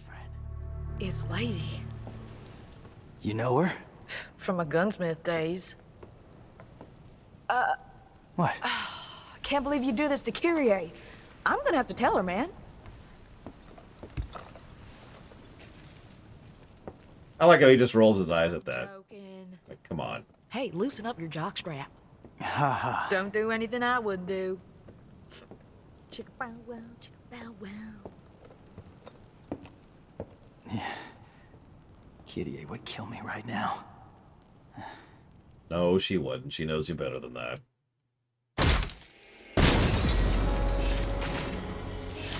So a little side tidbit. I know you probably skipped right over it because the game doesn't spend that much time on it, but that's actually a bit of a callback to Mundus. So one of the gimmicks that Mundus had in lore was that he would make, I forget what it's actually, there's a term for it, but he would make an imperfect demon, right? It wouldn't be as powerful as it could be, but it would be a completely loyal slave. It would be completely bound to his will. The way he would make that... Yeah, I like him. He's actually on the phone explaining. The way it worked is he would take someone and bind them within a demonic housing, essentially. And the person would serve as the core, the entity of the demon's form. We've actually already seen this back in DMC 1 with Nilo Angelo. That's what he did with Virgil. And supposedly, he did this with others, but you get the general idea. Nick's, put me on... Kyrie, put me on speaker! So, yeah, actually, yeah, exactly, Takoida. So that was how Mundus would use his enemies. Now, it's not stated outright here until later, I think, but the whole idea is Urizen is doing the exact same gimmick, taking Lady and using her as a core for another demon, which creates a perfectly loyal slave, but is limited in overall power output. This is also a very recurring theme in a lot of fiction, including the aforementioned Warcraft. The more willing you are to be a convert or work for something, the more power you can draw from it. The general idea is usually that a portion of the power percentage of it is being used to subdue you, and therefore you can't go all the way up to 11, so to speak.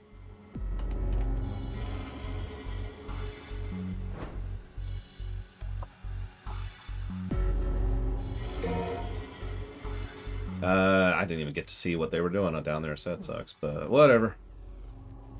You get a stylish. Sure, why not? Not like I'm gonna get any. Actually, yeah, like electrical resistance. That's a really good parallel.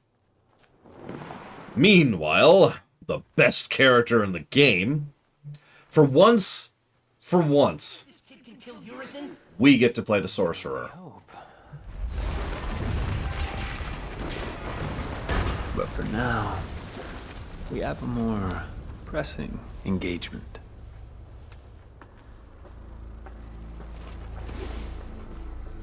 I said this earlier. Back when I played this game last time, V was the most fun. Just raw fun to play as.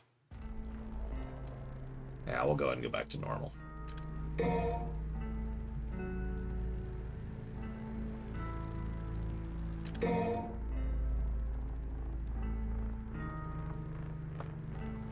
I think we have almost everything. I guess I could just look at the 100%. Yeah, we have 100%ed him. In contrast to Nero, who we have not. It's probably going to take me a while to get used to this again, but we'll figure it out. Nico? Nico, what are you doing? Nico? Nico! I've been having so much fun, I've been neglecting my job. Give me one moment here to think about this.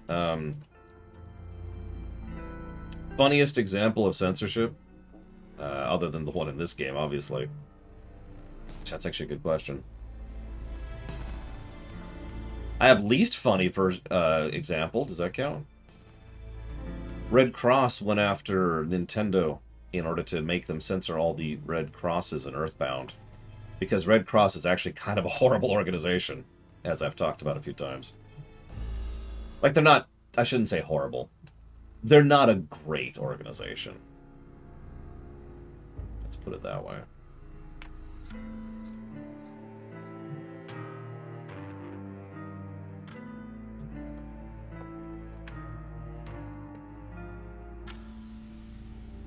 Okay, you know what? Metal Gear Solid 2. That's actually a good one. I like that. I forgot about that until you mentioned it.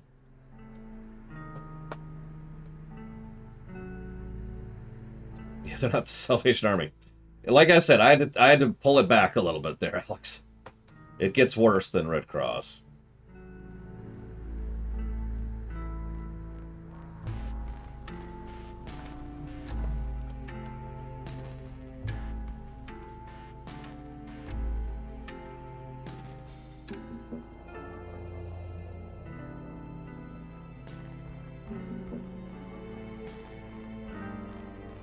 You never go full PETA. Never literally become an organization that murders animals.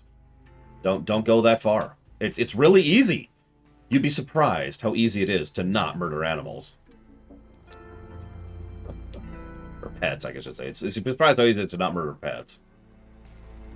Christ. Only the top 4 Morganite? I'm shocked. Shocked! Well, I'm not actually that shocked. But yay! Dante has probably the most amusing weapons in this game, in my opinion, but I just enjoy playing as V so much more. Sorry, I'm typing up stuff. I gotta think about this, because I know this is probably going to raise a couple hackles, but I'm actually going to give the intro a negative.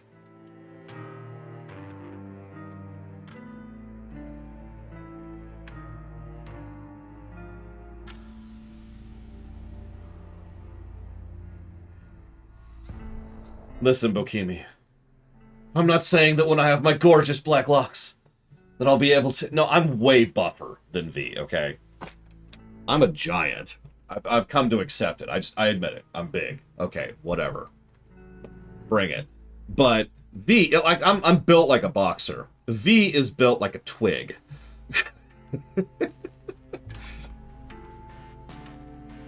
Yeah, V literally looks emaciated. It's, in fact, a bit of characterization.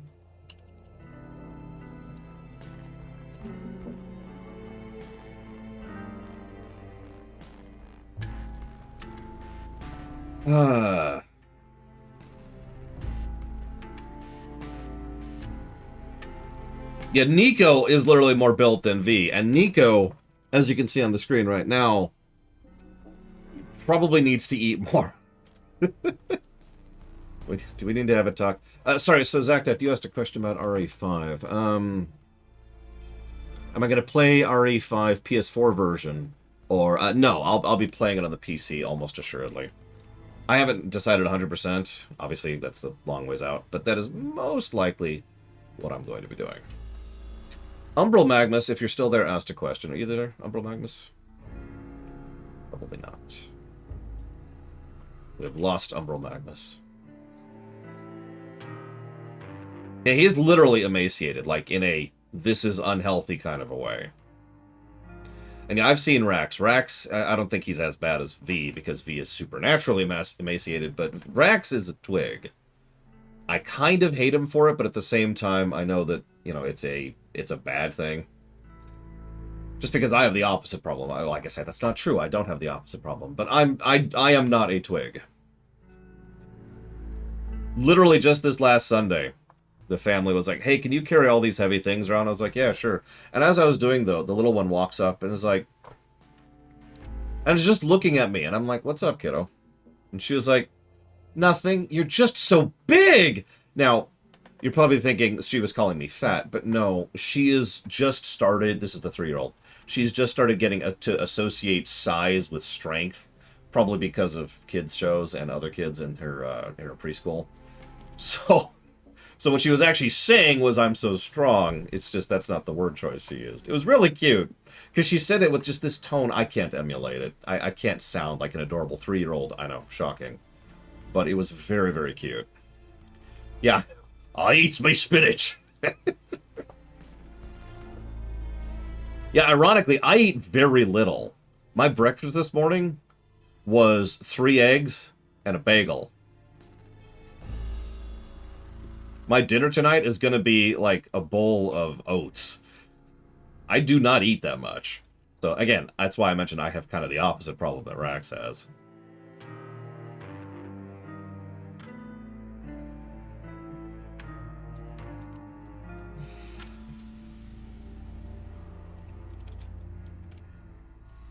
Yeah, no, I know, Rax, I know. If it makes you feel better, I'm gonna have a pizza for lunch. Speaking of which, I'm gonna go and order that now. Probably late enough to get it. It's a local place. I'm gonna try out those onions y'all suggestinating. Yeah, sure, we'll do that.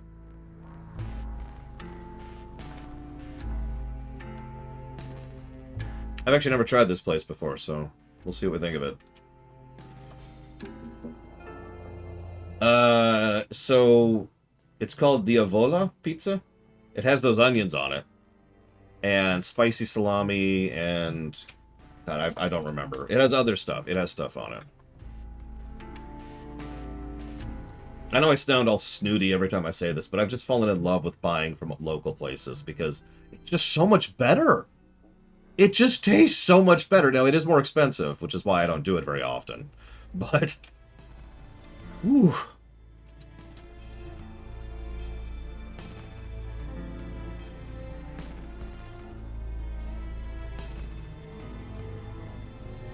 Plus, it's DMC. I have to get a pizza for DMC. What mission are we on?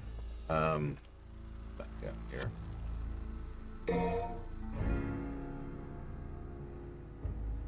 Mission 4? Jeez, we're not even that far into it. That's okay.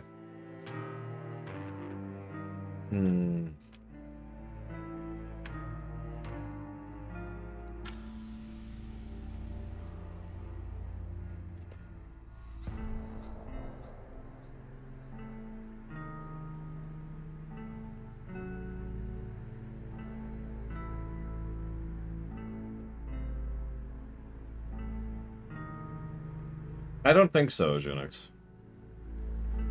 Do it, Rax. Do it! You know you wanna. You should get another one, Bokimi. Sorry it's taking me so long. I have a lot of thoughts to jot down for the last 4 levels, and I need to get them all up before I lose them.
I think that's everything for right now.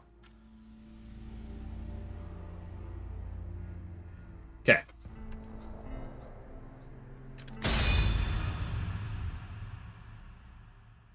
V stomping around. Whoa. We have a minor errand before we reach Urizen.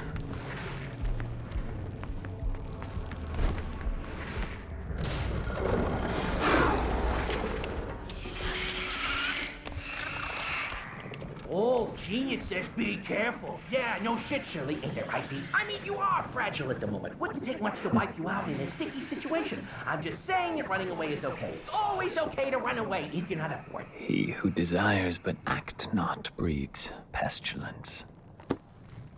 So it is written. Okay, Shakespeare. Just remember this. You and I like to exist, so get rid of those demons quick, cause killing them ain't my stick. I got your back, cause dying is whack. So, V has a unique gimmick to him. Here's Throne. Gotta land the final blow, V. You know we can't kill demons.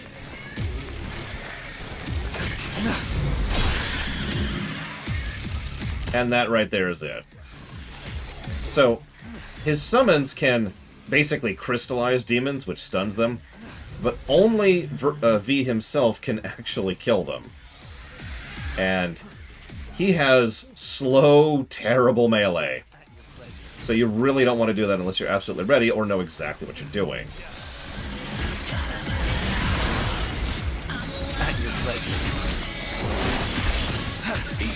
However, one of the reasons I like playing as V so much is that he's... You can multi-attack with him because you're effectively fighting with 2, or in some cases 3 weapons at the same time. Each weapon Slice him. Demolish. being a different button.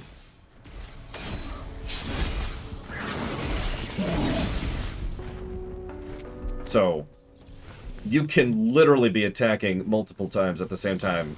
And I don't know how to describe it. That's just very fun for me. In general, it's something I liked about God of War 4, if you remember, is how you could, some of the buttons would control Atreus while you were controlling Kratos. This is only going to get harder. You sure you're up to it?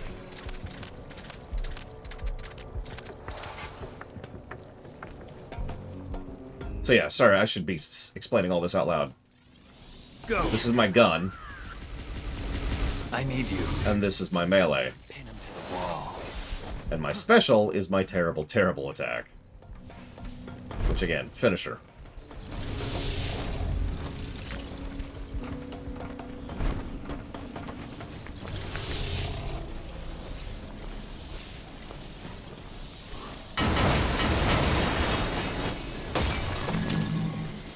Also, you damage people with your dash, which is awesome. Honestly, I feel like summoner classes have only within the last few years finally gotten to the point where game design can support them properly. In terms of AI and in terms of control, both. My opinion. People have been trying to make summoner classes work for years. Reap what you sow. Return into the underworld. I need rest in peace.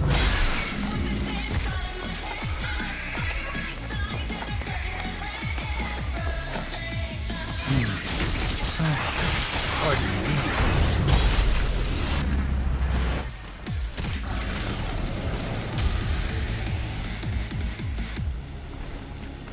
Yeah, exactly, Paranoid Android. And in games that were real-time, the pets were usually stupid or terrible. No escape.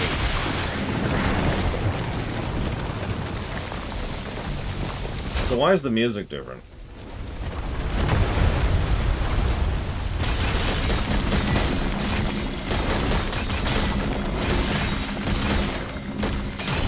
Pin him to the wall.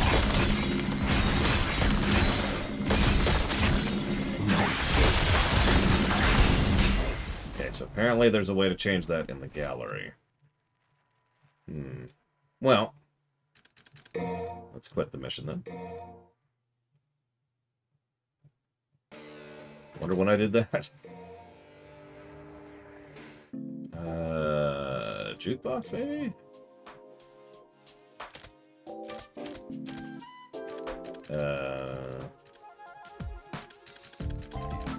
See, I definitely didn't do it today.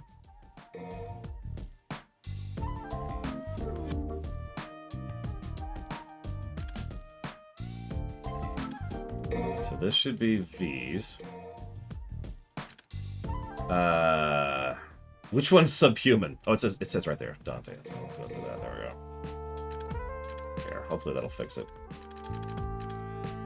We should have ultraviolet in. No. You have to buy this at the store. God damn it.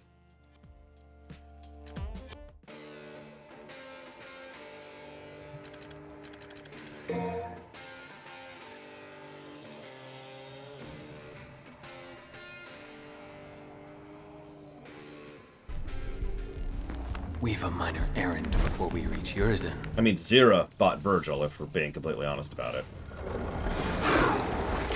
Don't worry, cutscenes are just as skippable as they always were. Here's the roll. That'll end the final blow, Pete. You know we can't kill demons.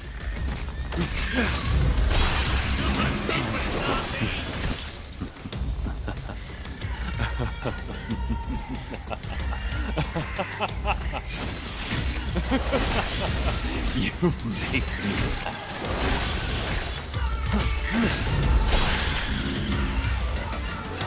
die. Crush him. I mean, Bokimi's right. That's just me at that point. Pardon me. Gouge him. Pin him to the wall.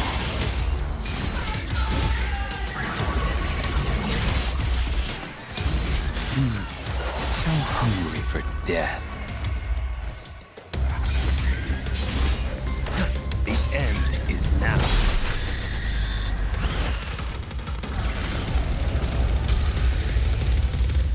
Yeah, V is a bit of a glass cannon, but in many ways he reminds me of playing as Lady back in 4. Which I know is funny because I only played it for the first time yesterday, but it's still true. Starring Lore Runner. Who's that loser?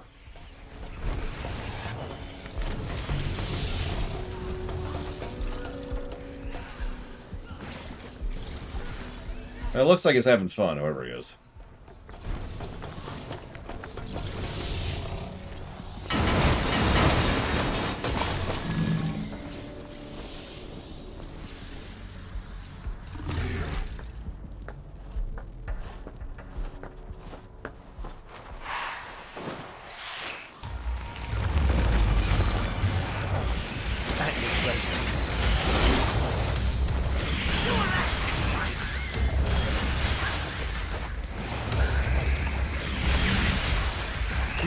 Return to the underworld. I need...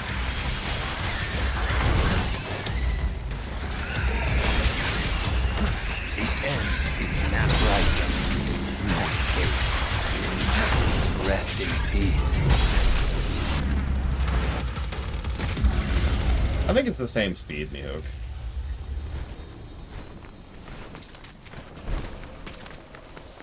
Descend it is. Pin him to the wall. Yeah. Come on. We have once again got good escalation in how it gets you used to playing the different characters.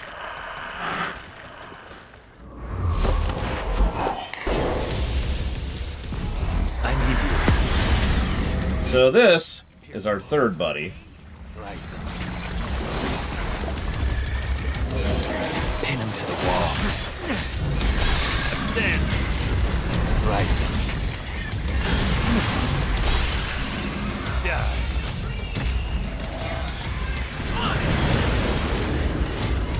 Pardon me.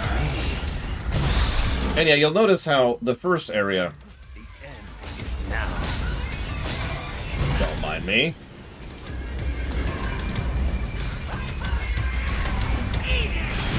The first area we fought, a couple melees, tight little area, but plenty of room to maneuver in case you're not sure what you're doing. Second area, aerial. Third area, automatic summon of your ultimate, and a little bit more open of area and a little bit more mixture of enemies.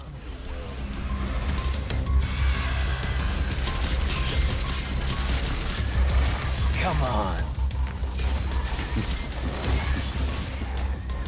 Come on. Pardon me.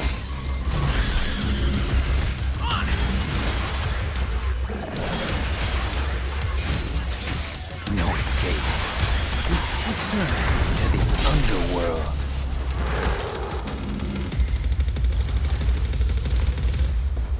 I mean, honestly, ditto, Alex.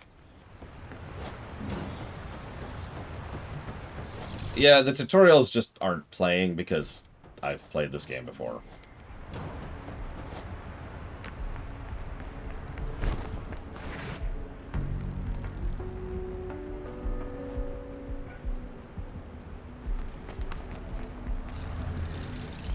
bridge looks unstable. No escape.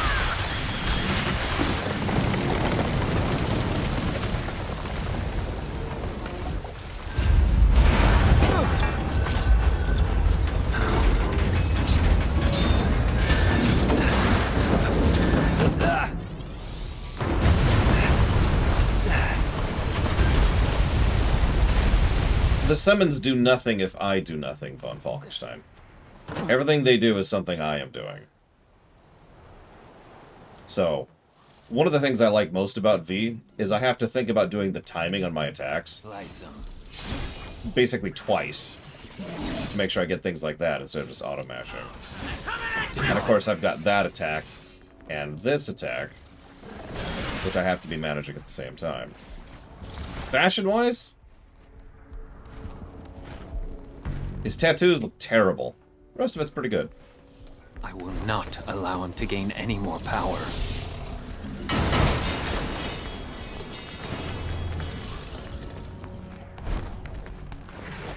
Yeah, essentially, it's a relatively minor change because the majority of what's happening is entirely in your control.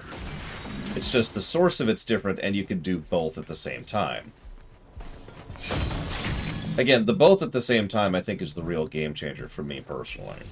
Being able to shoot and slice would be a fairly different style of play compared to, you know, what we have as in the actual base game. Oh yeah, I should show off the dodge at least a little bit, because there's an interesting thing about that. See that? Well, if I do this... Hang on, I gotta time it right. There we go. So you notice how I didn't dodge properly there? Okay, now I'm screwing it up. I'm doing it too well on purpose. There's a way to basically not have the ability to dodge if they're otherwise occupied. That's all I'm trying to get across. Oh yeah, and then just show it off a little bit. There's that. Yeah, you can also lose your summons, under which circumstance that's gonna suck.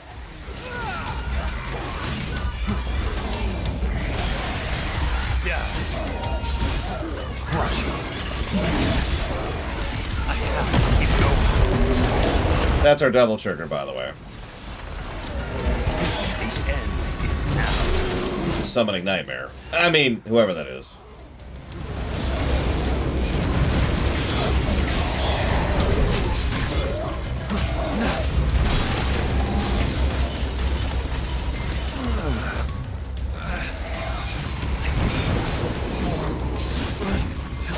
Turn into the underworld.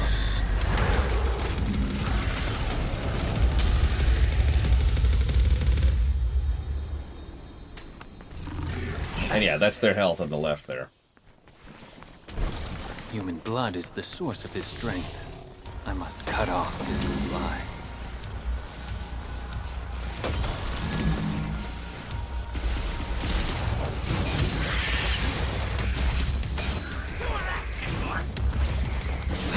Slice him. Scorch him.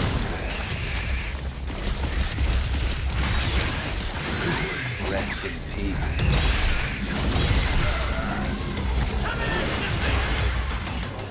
Reap what you sow.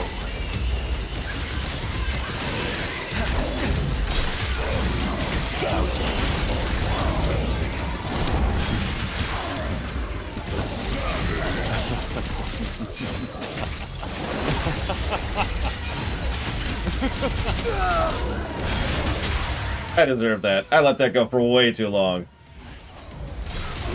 At your pleasure. At your pleasure.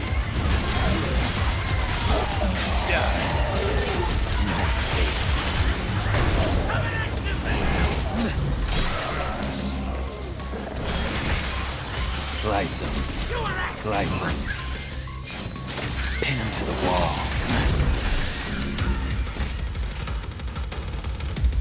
You're itching to play. I can tell. I need to figure out what the frick... Someone look at what the violin button is, because it's not working.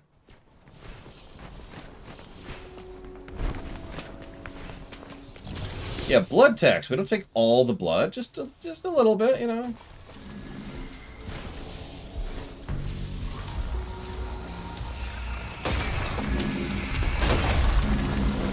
Well, damn it, that means I need to suck less. I don't know if that's possible.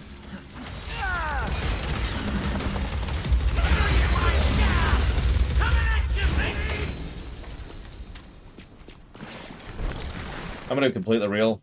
I don't think I know how to just button mash in these games.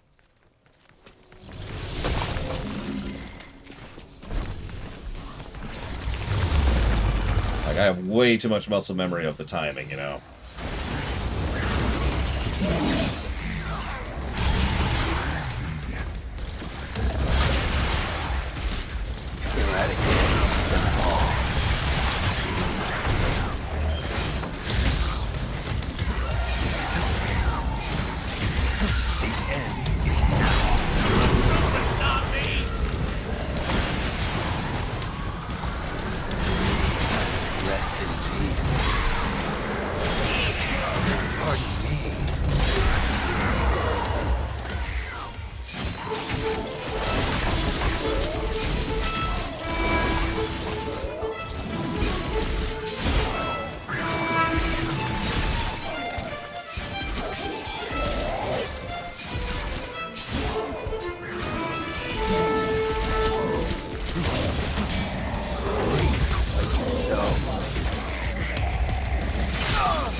How do you think I feel, Mr. Red? Think about how many things I'm paying attention to at the same time right now.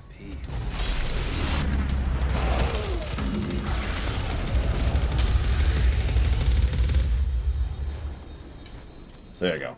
Shut off the violin.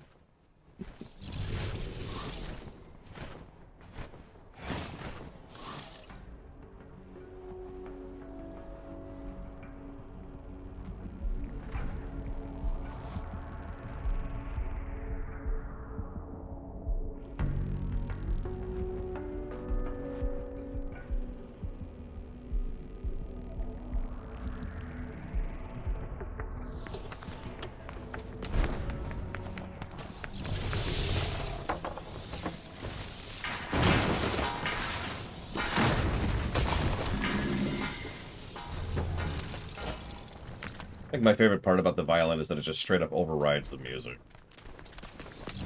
Fine. I wonder if I can reach that woman. Yeah, I would agree that the biggest downside for V is that we've essentially seen all there is to see with V as of now. Unlike Nero, where I've deliberately not shown off certain mechanics, and Dante, who is insane. Can you touch me? Neat hog. I never liked this guy. You pest! I know you! Dumb as a box of rocks. Let's not even mess with this guy, V. He can't even leave the Qliphoth anyway. Just a Qliphoth parasite. Did you insult me? Uh-oh. You insult me? I think he hurt me. And he's angry! I'm going to kill you! And yeah, I missed the phone on accident. As the air to a bird, or the sea to a fish, so is contempt to the contemptible.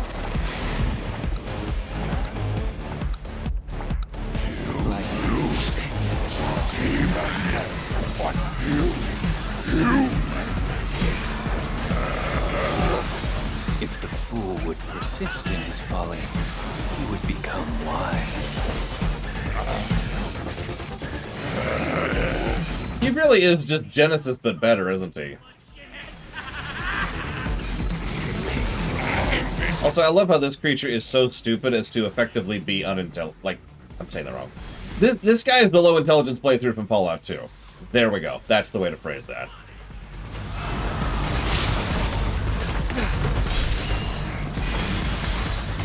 I do not agree with that, Samicom.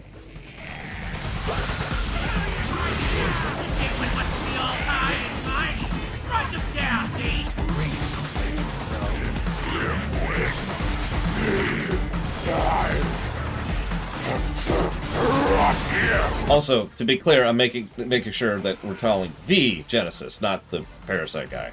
Parasite guy is just regular Genesis. There we go.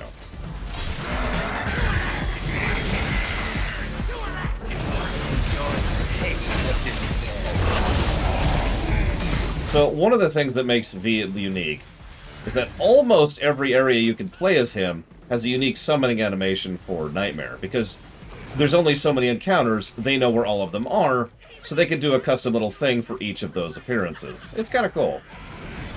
But it's going back to that whole limited thing about V. I'm still going to give him multiple positives, it's just, he is a little bit more limited than the other ones.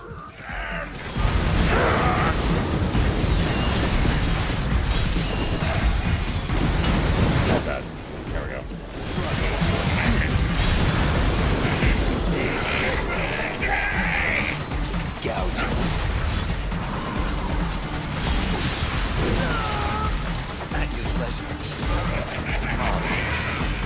How could you have a worse voice actor for Genesis?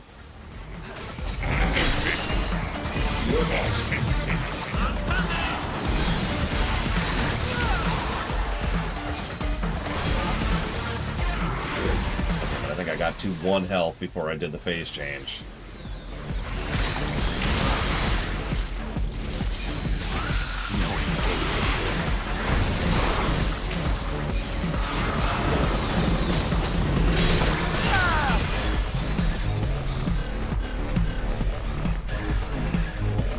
Oh, Jesus. Get up, V.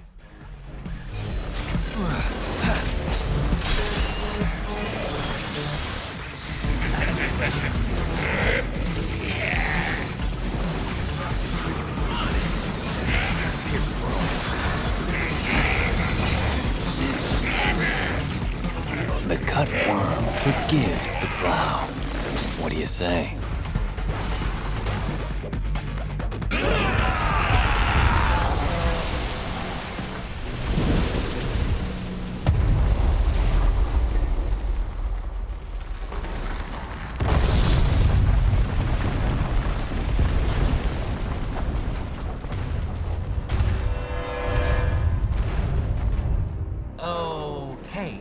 Alright, that's not good at all. That's not good.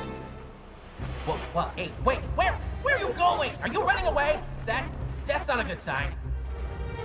I'm afraid then, that's a little bit more than I can take on right now.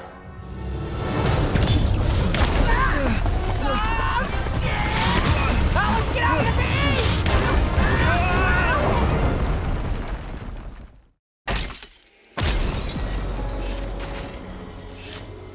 Yeah, no, exactly, Qliphoth. This is... I'm gonna make a highlight reel about this. V here... Get off the couch next time.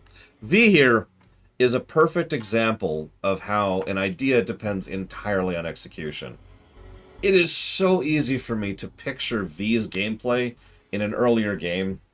We can say PS2, but honestly, we could shove this back to the PS1 or even the SNES era, and if you screw up something like V, this would actually be aggravating.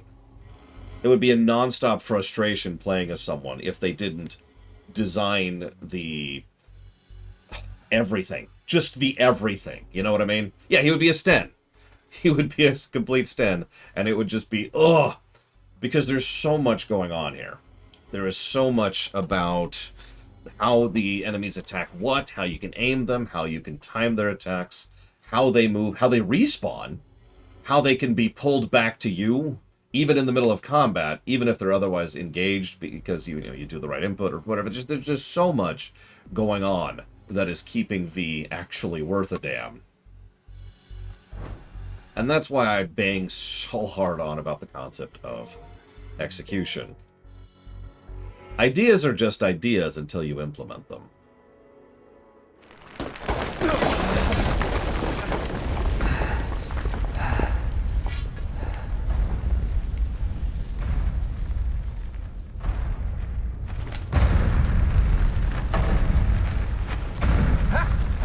We're alive! We made it!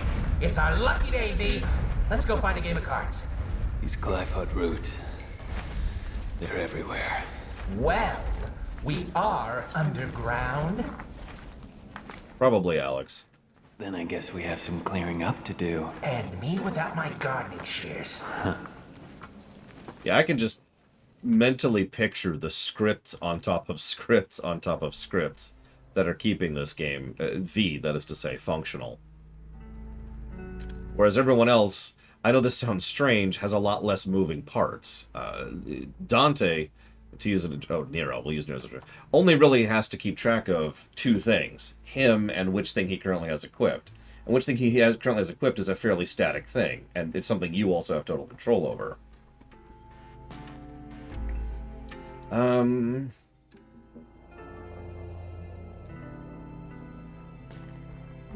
Hopefully Lady is going to recover. But in the interim, what are we on? Mission 5?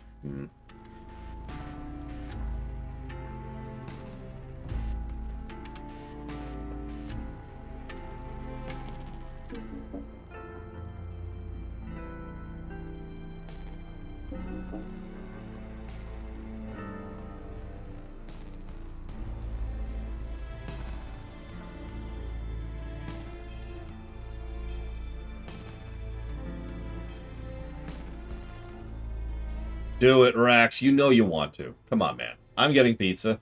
I'll even share a picture when it arrives, alright? I know that doesn't matter to you at all.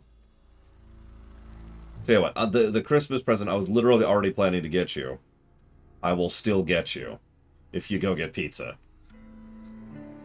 And yeah, I was just thinking Mission 5 is pretty lengthy, so I want to make sure to... I just wanted to codify my thoughts real quick.